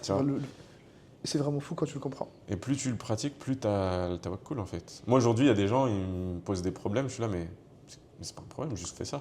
Et je suis là, oui, mais non, mais il faut que je pense à ce truc et que je planifie. Non, fais. Allah, il t'a promis dans le verset, là, pourquoi tu fais pas? Mais en fait, c'est parce qu'au bout d'un moment, quand tu l'expérimentes, ça te... Par exemple, à la hijra, certainement, je ne sais pas ce que c'était ton expérience particulière avec la hijra, mais c'est intéressant d'en parler. Moi, tous les entrepreneurs que j'ai rencontrés, et moi personnellement, ils ont fait la hijra et se sont enrichis tout de suite après. Parce que Allah, il nous dit dans le Coran que ceux qui font la hijra sur le sentier d'Allah, il y aura pour eux de nombreux refuges et l'abondance. La hijra, elle enrichit. Et il y a des frères, ils te disent « Ouais, moi je veux pas partir parce que j'ai pas de sous. » Moi je suis parti, j'avais 2 semaines de runway devant moi. J'avais juste 2 semaines d'hôtel payé, de quoi me payer à manger. Au bout de 2 semaines, j'avais plus de sous, zéro. Rien. Je suis parti. Entre-temps, dans ces 2 semaines-là, j'ai vendu 2 clients. Je me suis fait 3 000 euros. J'ai pu payer le loyer et le premier appart avec le dépôt de garantie, etc. J'ai eu mes clés. Après, j'ai rebossé pour aller chercher, on va dire, mon risque, etc. On a galéré et tout au début. Et puis après, alhamdoulilah, papa. Et voilà, juste tu fais confiance à Allah et tu fonces. Moi, j'ai une expérience complètement différente de la tienne. Ah ouais? C'est que quand je suis venu, moi, j'avais tout. J'avais mes gros contrats. Ah oui? Tout tournait extrêmement bien. Tout tournait. Et je me suis dit, c'est bon, tranquille, je suis bien. Quand je suis arrivé, je m'étais préparé à beaucoup de problèmes parce qu'on m'a dit, ouais, la Rija, c'est des épreuves, etc. Moi, avec mon esprit analytique, tu vois, j'ai tout prévu, tu vois. Ouais. Ça, j'ai des backups. Je suis arrivé, j'ai tout perdu. Que ce soit problématique niveau santé, niveau famille, même les très gros contrats qui duraient, ça faisait quoi, 4 ans qui tournaient avec plus de 10 000 euros par client qui tombait, tu vois. En marge, j'ai tout perdu d'un coup. Et je me suis dit, ok, quelle est la leçon que je dois apprendre, tu vois? Du coup, c'est quoi la leçon? La leçon? Moi, j'ai une idée, mais...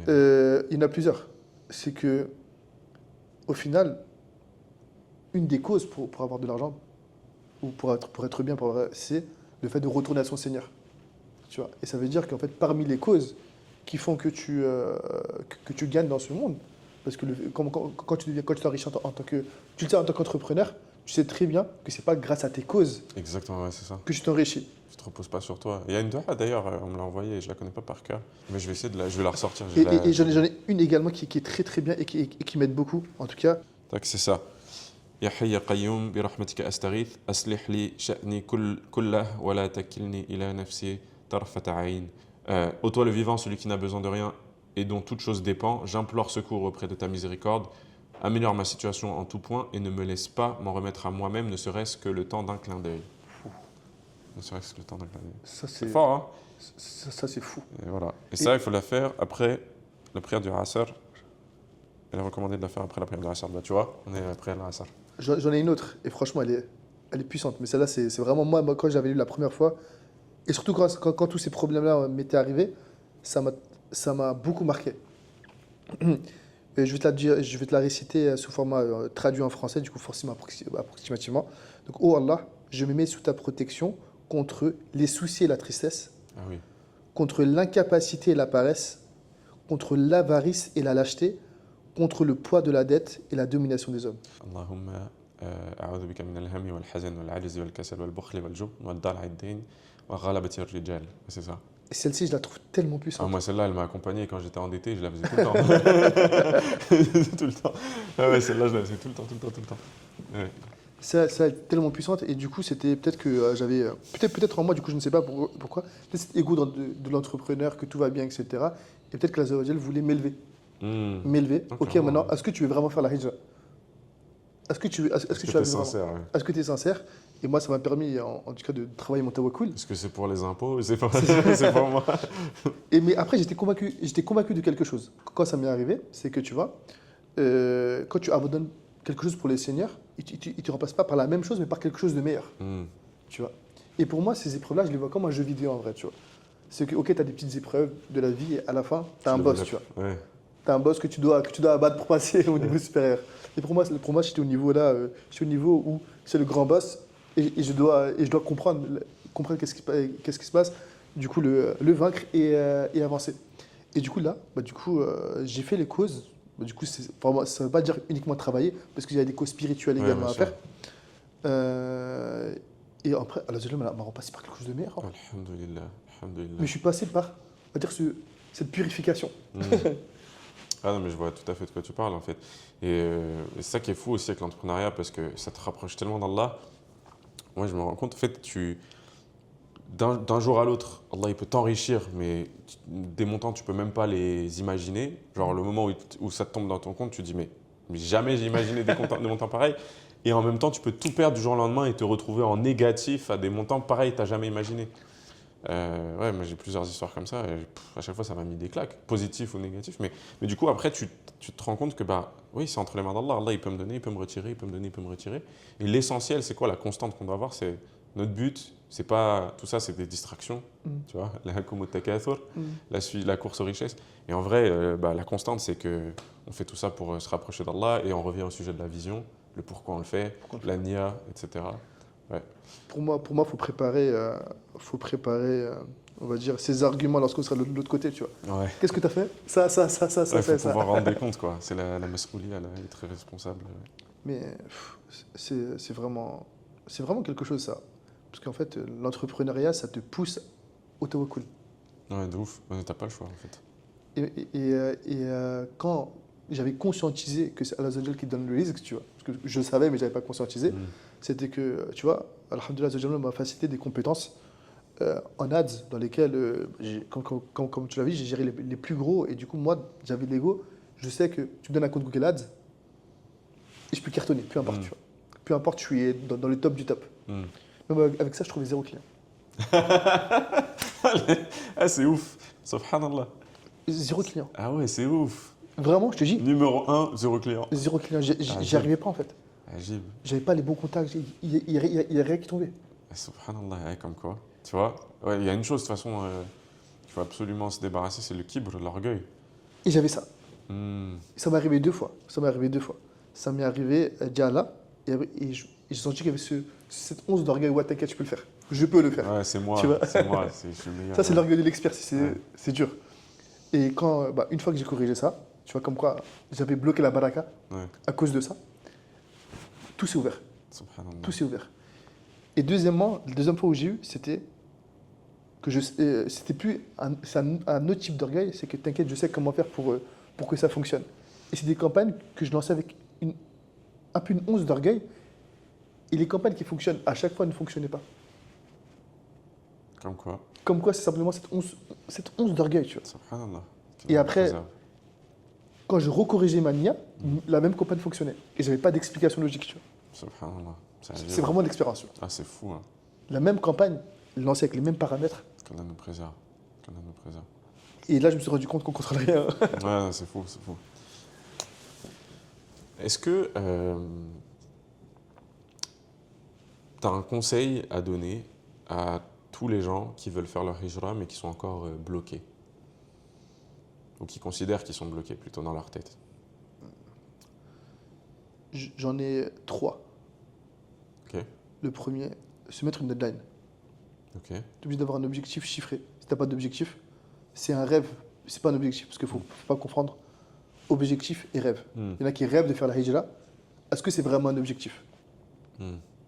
Ouais, Si c'est un tu- objectif, tu le times. Ok. Deuxième, discipline. Discipline dans quelque chose qui peut t'apporter le risque. Il faut que tu fasses les causes. Troisièmement, tawakkul.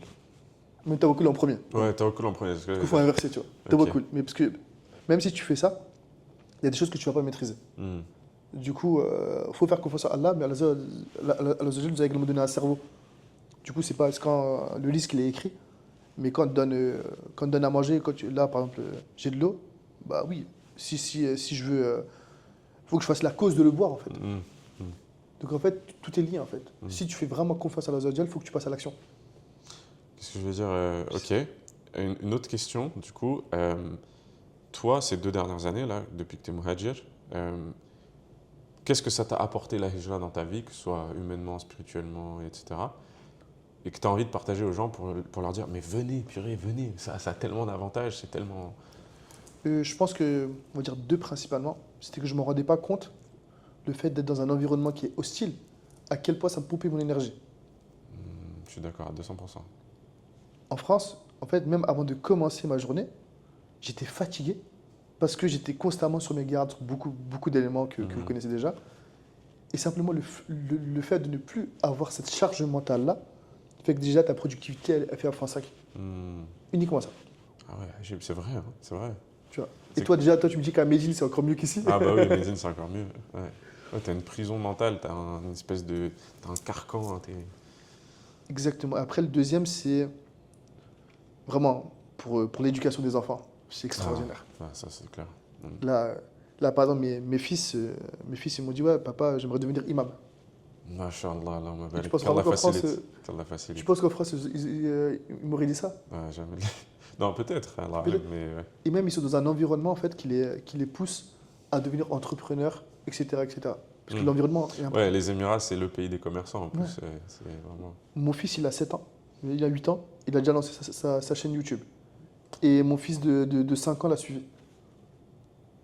Ah, des vrais Pakistanais. D'ailleurs, ouais, j'avais une question sur la culture pakistanaise. Moi, j'ai remarqué que j'ai fréquenté beaucoup de Pakistanais dans ma vie, beaucoup plus que la plupart des Français. Parce que j'ai vécu aux États-Unis. Aux États-Unis, mes colocs, ils étaient pakistanais. J'étais dans la Pakistani Student Association. True story, d'accord? Et moi, Simon Le Babtou, j'étais dans la Pakistani Student Association, ok? J'ai aussi un de mes meilleurs amis en France dont je t'ai déjà parlé, qui s'appelle Chouaib, qui est pakistanais. On a beaucoup traîné ensemble, on a même fait du business ensemble, etc. J'ai remarqué, il y a énormément d'entrepreneurs, enfin, c'est surreprésenté statistiquement dans la communauté pakistanaise, les entrepreneurs. À ton avis, qu'est-ce qui fait qu'il y a autant d'entrepreneurs dans la culture pakistanaise?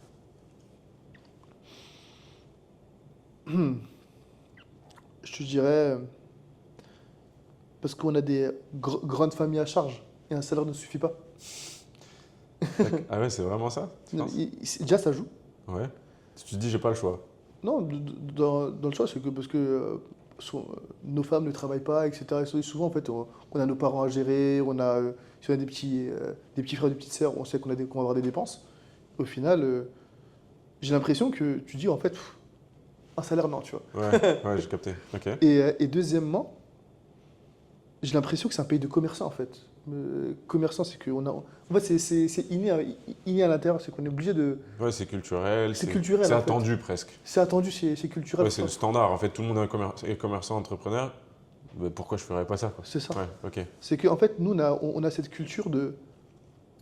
En fait, bien et mal, tu vois. De regarder comment on peut hacker quelque chose, tu vois. Ça veut dire que quand on est culturellement, c'est qu'il n'y a personne qui va être en ligne droite, tu vois. C'est que tout le monde va essayer de dépasser l'autre. Ah ouais. Tu vois, c'est cette culture un peu du chaos, d'essayer de faire plus. Ça se ressent dans le commerce également. Ça veut dire que non, pourquoi je vais me suffire en fait pour un salaire. Non, il faut que je fasse plus. Comment je peux faire plus?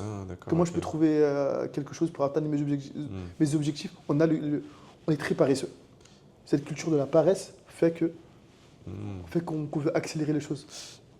Il y a une mentalité déjà très ambitieuse et il y a une mentalité de dominateur qui est incroyable, qu'on voit dans très peu de cultures. J'ai vu ça chez les Pakistanais, j'ai vu ça chez les Turcs. Cette mentalité de dominateur de non, moi je veux être numéro 1 mondial, tu vois. Et ça, moi, je l'ai vu aux États-Unis, par exemple. Aux États-Unis, les Pakistanais, ils sont partout dans les hautes sphères de la société, tu vois. Genre, paradoxalement, on se dit des immigrés ils sont en bas, parce que c'est la logique française des choses. Aux États-Unis, les immigrés ils sont en haut. Parce que c'est les meilleurs qui restent, sinon tu peux pas avoir ta green card, tu dégages. C'est le premier filtre. Mais aussi, les Pakistanais, ils sont partout où il y a des postes importants, même dans l'État américain, dans des trucs comme ça, il y a des Pakistanais partout. C'est vraiment impressionnant. Et même en France, les entrepreneurs, j'ai entendu parler d'entrepreneurs dans la communauté musulmane, j'en connais plein, tu vois. Mais chez les Pakistanais, bon, il y a les Gujaratis aussi, les Indiens. Les Gujaratis sont très forts en commerce, machallah. Mais les Pakistanais, des boîtes, mais des trucs, j'étais choqué. Il y a un mec, il a une compagnie aérienne. Je ne sais pas si tu vois qui c'est. Il y a un frère pakistanais, il a une compagnie aérienne.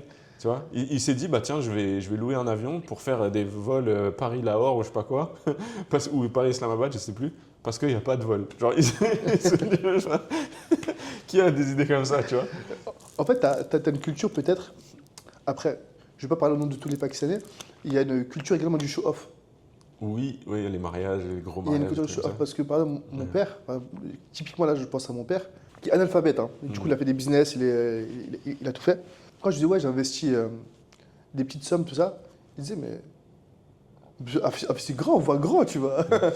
Prends des risques. C'est quoi d'investir un peu dans le bitcoin? Mais du 50 000 euros, mais du 100 000 euros, tu vois. Ouais. On voit les choses en grand.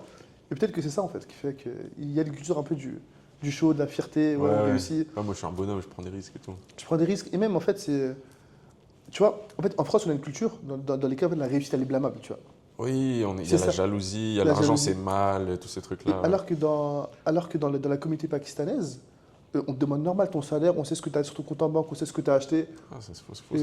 Moi, tout le monde me dit ouais, combien tu gagnes. Ils savent combien je paye mon loyer, alors que moi, j'ai pas cette culture. J'ai moins cette culture-là. Mais la culture de l'argent, c'est normal de demander ouais, tu as quoi comme. C'est pas uniquement ton salaire. C'est un peu de la curiosité, genre je suis curieux. Et du coup, tu fais comment pour gagner autant d'argent? Genre, conseille-moi, tu vois. Ouais. Et du coup, par exemple, toi, si je gagne 3 000 euros, il y a des gens qui vont dire 5 000 euros, je gagne 5 000 euros. Et après, ils vont te demander ouais, t'as quoi comme avantage, etc. Ils vont tout te demander et c'est normal dans la culture. Et peut-être que c'est ça également, c'est marrant. Le fait d'avoir cette vision-là, on va dire cette transparence-là, fait que peut-être que ça nous pousse également à gagner plus. Peut-être. Ouais, non, mais certainement, parce que du coup, l'information circule plus vite, les erreurs à pas faire circulent plus vite, et tout le monde est au courant de qu'est-ce qu'il faut faire, qu'est-ce qu'il ne faut pas faire. Chez nous, le fait d'avoir honte de parler d'argent, du coup, on ne sait pas comment gagner de l'argent, on n'a aucune éducation financière, et voilà, les gens, ils veulent faire fonctionnaire, quoi. Du coup, on se fait rouler facilement. Et même quand tu as une maison, quand tu as une voiture, peu importe ce que tu n'as pas cette culture de ouais, du coup, tu es un voleur, tu vois. Ouais, non, c'est ouais, comment tu as fait, etc. Tu vois. Tu as vraiment cette culture de. Tu es quelqu'un, tu vois. Mais après, c'est abusé dans l'autre sens, tu vois. Mais ça joue qu'en fait, déjà que la réussite, le fait de gagner de l'argent n'est pas blâmable. Ouais, normalisé. Ouais. C'est normalisé, c'est même bien, tu vois. C'est bien. Ouais, c'est grave. Dans ma famille, on parle comme préserve du mauvais œil. Bien, regardez, ils ont réussi, ils ont fait la hijra, etc. Ils sont à Dubaï. Et moi, on m'appelle, je dis, comment t'as fait? Je déballe tout, c'est normal. Ouais, c'est bien.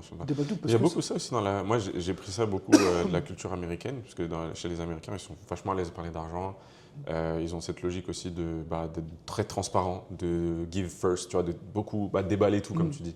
Je t'explique comment j'ai fait, voilà, tu peux faire pareil, vas-y. Et en fait, on se réjouit pour la réussite des autres aussi. Tu vois, je dis comme si j'étais américain, j'ai juste étudié un petit peu là-bas. Et en France, on n'a pas ce « oh, je suis trop content pour toi, t'as réussi, t'es devenu millionnaire et tout, trop bien ». Non, on est « oh purée, il est millionnaire ». Tu vois ce que je veux dire? Raye ta voiture. Vas-y, on va te balancer aux impôts parce que t'as fait un jour, t'as pas signalé une facture ou je sais pas quoi. Ouais, frère, c'est… Ouais, ok. C'est vraiment… Et toi, ça t'a fait quoi de… C'est quoi en fait le fait d'entreprendre à Médine? Alors moi, j'ai pas entrepris à Médine, j'avais déjà mes boîtes avant. Enfin, j'avais déjà une boîte avant. Ah si, on peut dire que j'ai commencé là, ma nouvelle boîte d'accompagnement en ligne à Médine, entre guillemets. Moi, je sais juste que depuis que je fais la hijra, le risque, ça me tombe dessus fois 10 par rapport à avant. Non, pas fois 10, ouais, mais beaucoup plus en tout cas. C'est que non seulement, déjà, Médine, ce qui est fou, et à quel point c'est mieux qu'ici, c'est que déjà en Arabie Saoudite, bon, si tu es résident, je précise si tu es résident, tu as 0 impôt, d'accord, comme ici. Mais aussi, les appartements sont 2 fois moins chers qu'ici et 2 fois plus grands. Donc ça revient 4 fois moins cher en réalité. Avec 700 € par mois, tu as 200 mètres carrés, un duplex tout neuf. Tu vois ce que je veux dire? Moi, je suis arrivé là-bas, je leur ai dit, écoutez, moi j'ai 1000 € de budget, c'était le budget que je payais en France, j'avais un appart sympa, tu vois, en région parisienne. Et je leur ai dit, voilà, j'ai 1000 € de budget mensuel. Ils m'ont dit, ok, venez, on va vous faire visiter des villas. Moi, je me suis dit, vous nous faire visiter des vieux taudis, tu vois. J'arrive, c'est des villas toutes neuves sur 2 étages avec des ascenseurs. Tu vois, quoi? Je me suis dit, mais j'ai pas besoin de ça, c'est beaucoup trop, on est que 2 et tout, tu vois. Non, mais tranquille, présente-moi un petit truc. Et il y a un agent immobilier, je suis devenu très ami avec lui. Il m'a fait visiter Enfin, au début, on ne se connaissait pas, donc il me fait visiter un appartement, un duplex et tout. Nous, on est là, waouh, incroyable, génial et tout, machin. Au final, on ne prend pas avec lui, on va avec un autre agent immobilier qui nous fait visiter presque le même appartement dans l'immeuble d'à côté, parce que c'est 2 immeubles, enfin c'est plusieurs immeubles qui se ressemblent et tout, tu vois. Et on finit par le prendre chez l'autre agent immobilier. Et au moment où on va le prendre, entre-temps, j'étais devenu plus proche du premier, on est devenus potes, il est venu dans mon bureau, on a échangé, on a bu des cafés ensemble et tout. Et en fait, il s'en voulait, il se disait… Ah mais moi je t'ai présenté ça parce que je te connaissais pas trop, mais en fait il y a beaucoup mieux et tout, purée mais prends pas, je vais te trouver un autre truc, attends et tout. Déjà j'ai compris que les Saoudiens, si tu les connaissais pas bien, ils te donnent le fond du panier, tu vois, ils te donnent pas le meilleur, tu vois.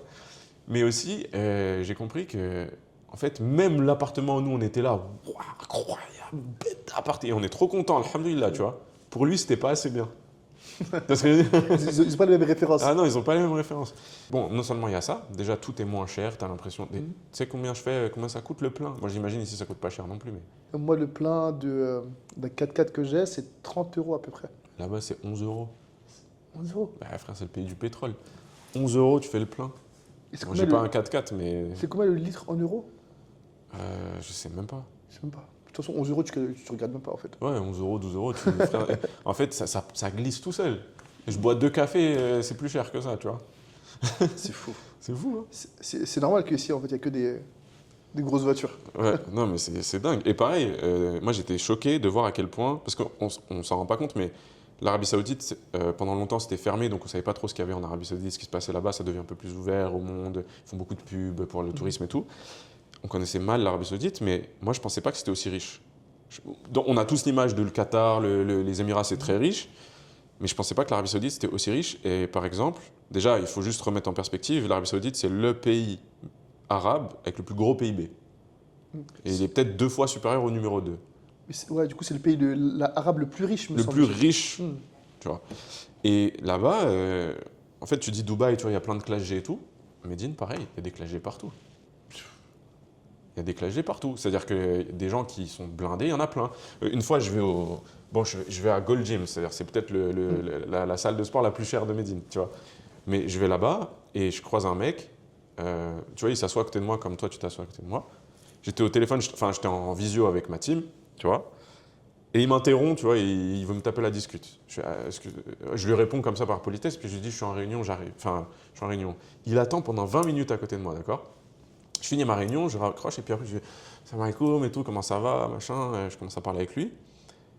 Et après, de fil en aiguille, il me demande tu fais quoi dans la vie, tu vois, il était curieux, qu'est-ce que tu fais dans ta réunion, donc je lui explique, voilà, je fais du e-commerce, il fait ah intéressant et tout, machin, truc. Et je lui explique que voilà, en ce moment je fais une levée de fonds, machin, truc, je lève tel montant. Grosso modo, ma boîte elle est valorisée à 3 millions, quelque chose comme ça. 3 millions, 3 millions 5. Et lui il me fait ah, moi ça c'est ce que je fais en une transaction. En fait, c'était agent immobilier, il vend les méga gros hôtels à côté de Masjid Nabawi là. Oh là là. Ça se vend 140 millions ces trucs, tu vois. Genre c'est des mastodontes, c'est que des milliardaires ou des fonds d'investissement qui achètent ces trucs là, tu vois.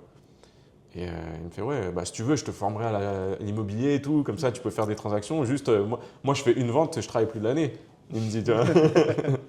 et ouais, voilà. Bah, tu vois, ça c'est l'un des bénéfices de faire la hijra.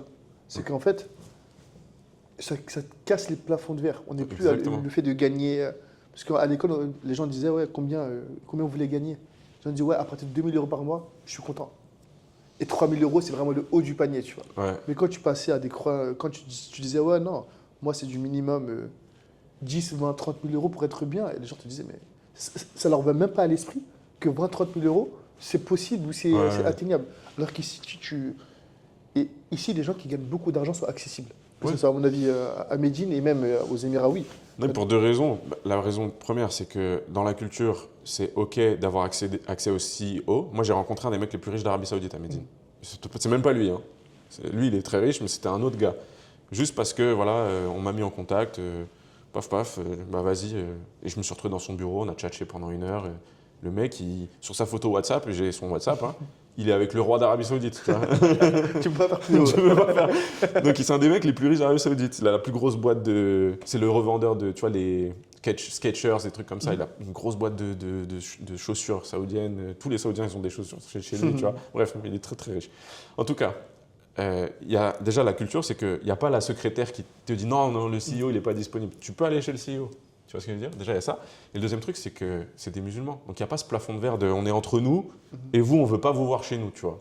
Alors qu'en France, il y a vraiment ça, l'aristocratie un peu entre soi. Moi, je l'ai vu, parce qu'en école de commerce, dans ma classe, il y avait un Bolloré, tu vois. Tu vois ce que je veux dire? Ouais. Ces gens-là, c'est un peu, il y a beaucoup d'entre-soi et tout. Bon, lui, il était très cool, en l'occurrence. Mais moi, je l'ai vécu. Tu vois, tu es musulman, tu rentres dans des grosses boîtes, cabinets de conseil, il n'y a que des noms à particules. Les cabinets de conseil en stratégie, pas en management, mais en stratégie, c'est que des de la Croix, de la Roche-Beaubois, de je sais pas quoi. C'est une marque de canapé, ça. Mais t'as capté. Donc il y a un entre-soi que là, il n'y a pas. En fait, tu es musulman, tu es avec des musulmans, tout le monde veut que tu réussisses et tout le monde veut le bien pour toi. Et voilà, tu vois. Et ça, tu vois, l'un des problèmes, en tout cas, c'est l'un des problèmes qu'on a dans cette communauté, c'est qu'on veut pas aller. En fait, on n'est pas assez expert, tu vois.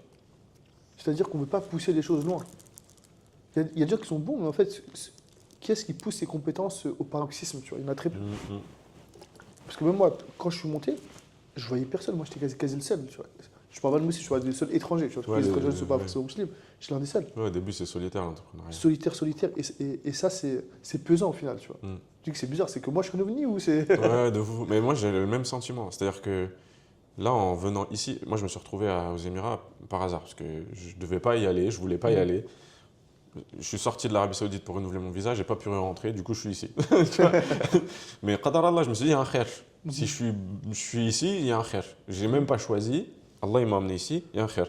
Et un des premiers khairs, c'est, tu vois, le soir on était ensemble avec Nourdine, je me suis dit, oh, mais il y a des gens comme moi. Tu vois. Genre, c'est trop marrant, parce que je me suis toujours senti vachement seul, tu vois. Et là, alhamdoulilah, je rencontre plein d'entrepreneurs et tout, même là sur les réseaux, depuis que je crée du contenu et tout, il y a plein d'entrepreneurs musulmans et tout qui me contactent, on chat et tout, et je me rends compte, waouh, je suis pas tout seul, c'est trop bien. Il y a vraiment des gens, c'est des cracks dans leur domaine, ils ont fait plein de trucs, ils sont hyper compétents, et tu vois, mais ça fait trop plaisir. C'est trop cool.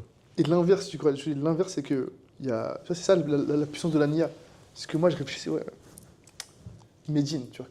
Tu vois, je revenais à Médine. Qu'est-ce que c'est Médine? Bah, ça se trouve, je me suis retrouvé ici juste pour que toi et Nourdine vous dites, ah, on veut partir à Médine. À Médine. Et c'est la discussion qu'on avait, Nourdine et moi. Bah ouais. On dit, on rencontre le frère qui vient de Médine et qui nous explique tout. Quand tu as commencé à parler de Médine, je commençais à prendre des notes. Tu dis, attends, répète. C'est une information que je dois noter. Ah, c'est fou. Ouais. Et comme quoi, en fait, Médine, et ce qui est fou avec Médine, c'est vraiment le truc qui m'a choqué, c'est que tu veux pas aller. Médine se purifier elle-même, tu vois. Ouais, alors ça, moi, ça me fait peur. Parce que justement, le fait que je ne sois pas à Médine en ce moment, je me dis, est-ce que Médine s'est purifié de moi? Qu'Allah nous en préserve. En fait, ouais, il y a un hadith, je ne sais pas exactement parfaitement, mais en gros, qui dit en substance, Médine te purifie ou se purifie de toi. Ah, c'est fou. Et du coup, ça fait peur, parce que quand tu es en dehors de Médine, tu te dis, ah, c'est moi en fait. Le problème, c'est moi, tu vois. Et les Saoudiens, même les Médinois qui sont là depuis des générations, même les sharifs, les descendants du prophète sallam, ils font cette dua, ils disent Nas'alallahu al-maskan wal-madfan fil Médina. Nous demandons à Allah de vivre et de mourir à Médine. Et, Ils se sentent pas safe de rester là-bas. Genre, ils invoquent Allah alors qu'ils sont là depuis des générations, tu vois. Tu vois, en fait, quand tu m'as dit ce hadith-là, tu sais comment moi je l'ai interprété? Non. Je l'ai interprété comme un KPI. Ouais, de ouf. Parce qu'en fait, moi, pour moi, j'ai du mal à mesurer si on a du mal à savoir si on est dans le bien ou dans le mauvais, Ouais, ton etc. standard de piété, on va dire. Exactement. Et je me dis, mais là, j'ai un indicateur clé de performance, tu vois. Est-ce que je suis invité, je suis pas invité? Je suis invité, pas invité, tu vois. Et bah, tu sais, subhanallah, même moi, l'histoire de comment je suis arrivé là-bas, Mhm. euh, tu vas dire, mais en fait dans ta tête, tu suis le mouvement à chaque fois. Tu vois. Comme je me suis retrouvé par hasard ici, en fait, c'est un peu la même chose. C'est que j'étais en Turquie. Mhm. Nous, on est parti pour faire Talib el-Ilm, étudier la science et faire la hijra avec ma femme là-bas. On aimait bien Istanbul et tout ça. Et en fait, au bout d'un moment, non seulement on avait l'impression que la Turquie, c'était pas aussi islamique qu'on le voulait, Mhm. mais aussi, bah, en fait, on n'avait pas réussi à avoir un visa. Donc on s'est dit, bon, on doit partir, mais on va où? Et on commence à lister. Alors l'Égypte, la Syrie qui vient d'être libérée, Mhm. bon, c'est un peu le chaos, pourquoi pas, on verra. Le Koweït, le Qatar, les Émirats, Dubaï, pas Dubaï. Et après on se dit, mais pourquoi pas Médine? Tu vois, mais genre en mode, mais pourquoi on n'y a jamais pensé, tu vois? Et on est parti à Médine. Et on connaissait rien du tout de Médine. Et on connaissait rien du tout de l'Arabie Saoudite. Genre vraiment en mode, bah théoriquement c'est la meilleure ville, bah vas-y, on y va, tu vois. Comme si l'idée, elle est vraiment venue dans notre tête à un moment sans que nous on le veuille, tu vois. T'es connecté au cloud de l'univers. Exactement, Allah mais est cloud de c'est l'univers. vraiment comme si, ouais, Allah il nous a envoyé la nia de le faire et c'est comme ça le sujet de l'invitation. C'est ça, c'est que, en fait, avec le recul, je me dis, on a été invité à ce moment-là, tu vois. Et franchement, ça, subhanallah, c'est vraiment le truc. Ça me marque, parce que je me dis, est-ce que. Et depuis qu'on a eu cette discussion-là, tu vois, je suis en mode, pourquoi j'ai pas été invité, tu vois. Ouais, ça fait flipper. Franchement, moi, ça me fait flipper maintenant que là, le fait d'être en dehors de Médine, je suis pas bien. Ça me fait flipper. Mais je trouve que c'est bien, tu vois. Je trouve que c'est un bien parce que c'est comme l'entrepreneuriat. Si tu sais que tu as, un salaire qui tombe à la fin du mois, tu vas moins penser Hmm. au tawakkul. Et ça, pour moi, c'est un indicateur clé de performance, de savoir est-ce que Ouais. qu'est-ce que tu as fait de bien, qu'est-ce que tu as fait de mal, tu Et tu sais que même à Médine, tu sais, il y a une frontière du haram, de vois. la zone sacrée, entre guillemets, où toutes tes actions, c'est fois 1000. Mhm. Il y a des gens qui sont médinois, entre guillemets, mais qui habitent en dehors du haram, en dehors de la frontière. Mhm. Parce qu'il y a des quartiers de Médine qui sont en dehors Mhm. de la zone sacrée, tu vois. Et ces gens-là, ils n'ont pas eu la chance d'être invités dans la ville, Alors qu'ils sont à côté. alors qu'ils sont à côté. Ça fait peur, hein. C'est fou, hein? C'est fou. Mais ça fait peur. Hmm. Mais pour moi, c'est bien. Parce qu'il faut, quand tu sais que t'as pas été invité, ça doit te pousser à l'action. Ouais, de ouf. Ouais, ouais. C'est bien, bah, c'est comme on disait, si tu as des KPIs, tu te dis, voilà, mon objectif il est là, il faut que je fasse les efforts Ouais, pour. parce Là, en l'occurrence, ouais, c'est des efforts spirituels, moi je suis convaincu. Mm. Je suis convaincu.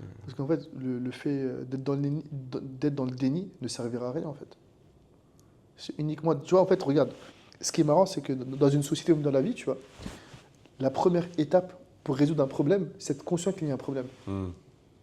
Tu vois, que ce soit avec le framework art, il y a des gens qui sont même pas conscients qu'ils ont un problème quelque part, tu vois.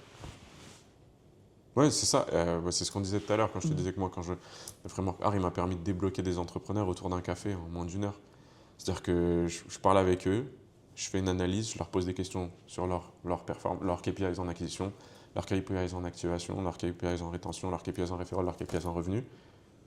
Et en fait, bah, acquisition, tout le monde y pense. Parce que Mhm. l'acquisition, les gens ils disent, bah, il faut que je fasse rentrer La des pub, leads. ouais. Voilà, ça c'est logique.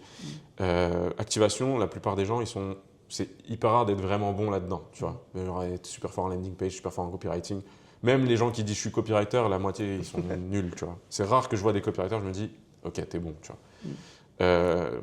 Rétention, moi là en l'occurrence l'exemple que j'ai en tête c'était des ingénieurs, donc ils sont très bons en produits, ils sont très bons en dev, ils sont très bons. Donc rétention c'était bon, c'est un très bon produit, les gens étaient très satisfaits, mais personne ne les connaissait. Referral, jamais ils se sont imaginés qu'ils pouvaient faire une stratégie de referral, d'affiliation ou de parrainage ou des trucs comme ça. Donc déjà, juste leur dire ça existe, ils étaient là, oh, trop bien. Un nouvel univers. Ouais, voilà, c'est exactement ça. Boîte de Pandore. Et revenu, ben, quand tu commences l'entrepreneuriat, généralement, tu veux baisser les prix et tu sais pas que l'objectif de l'entrepreneuriat, c'est pas de vendre, c'est de faire de l'argent. Ouais, c'est de faire acheter. Voilà, et Mhm. c'est de gagner des sous. C'est pas, tu peux faire 2000 ventes, mais si tu fais 3 centimes par vente, bon, ok, fais de l'argent, s'il te plaît. Viens, on fait en sorte que tu aies une vraie marge et que tu fasses un business qui est rentable. Tu peux investir dans tes ads, tu peux payer ta team, tu peux faire scaler ton business et tout. Et en vrai, comme ça, en l'espace d'une heure, je pose des questions sur les KPI. En gros, t'es bon là-dedans, mais là, t'es nul, là, t'es nul, là, t'es nul.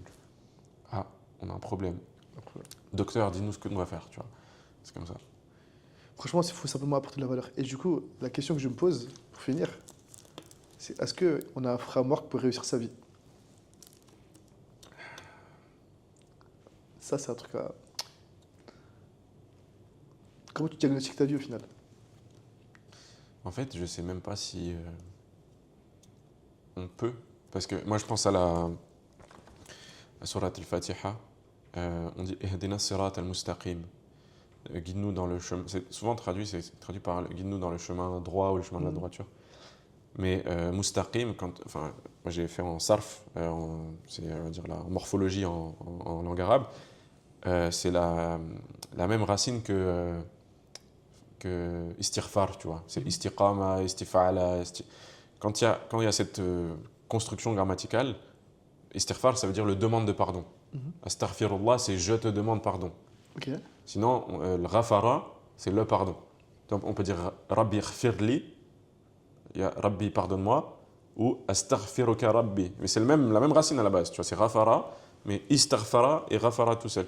Et du coup, c'est le demande de pardon. Donc en fait, là, même dans le Fatiha, on devrait traduire par guide-nous dans le chemin de la demande ou de la recherche de la droiture. C'est-à-dire quoi? C'est parce que la minute où tu te considères droit, moi c'est bon, ben en fait, tu es orgueilleux. L'ego. Tu vois? Tu es orgueilleux. Tu dis, moi j'ai réussi. Mais Yawm al-Qiyamah, si tu penses que tu as fait par toi-même, que tu as réussi, et surtout que tu es bien guidé, que tu as le haqq et que tu as tout compris, mais bon courage, mon gars. Parce que qu'Allah nous en préserve, en fait. Le but, c'est vraiment de toujours être dans cette remise en question, toujours être dans se sentir petit et demander pardon à Allah et demander la guider. Parce que c'est Allah qui donne le hidayah, tu vois. Et on demande, tu sais, il y a une dua, c'est aussi, ça en Turquie, il la disait tout le temps.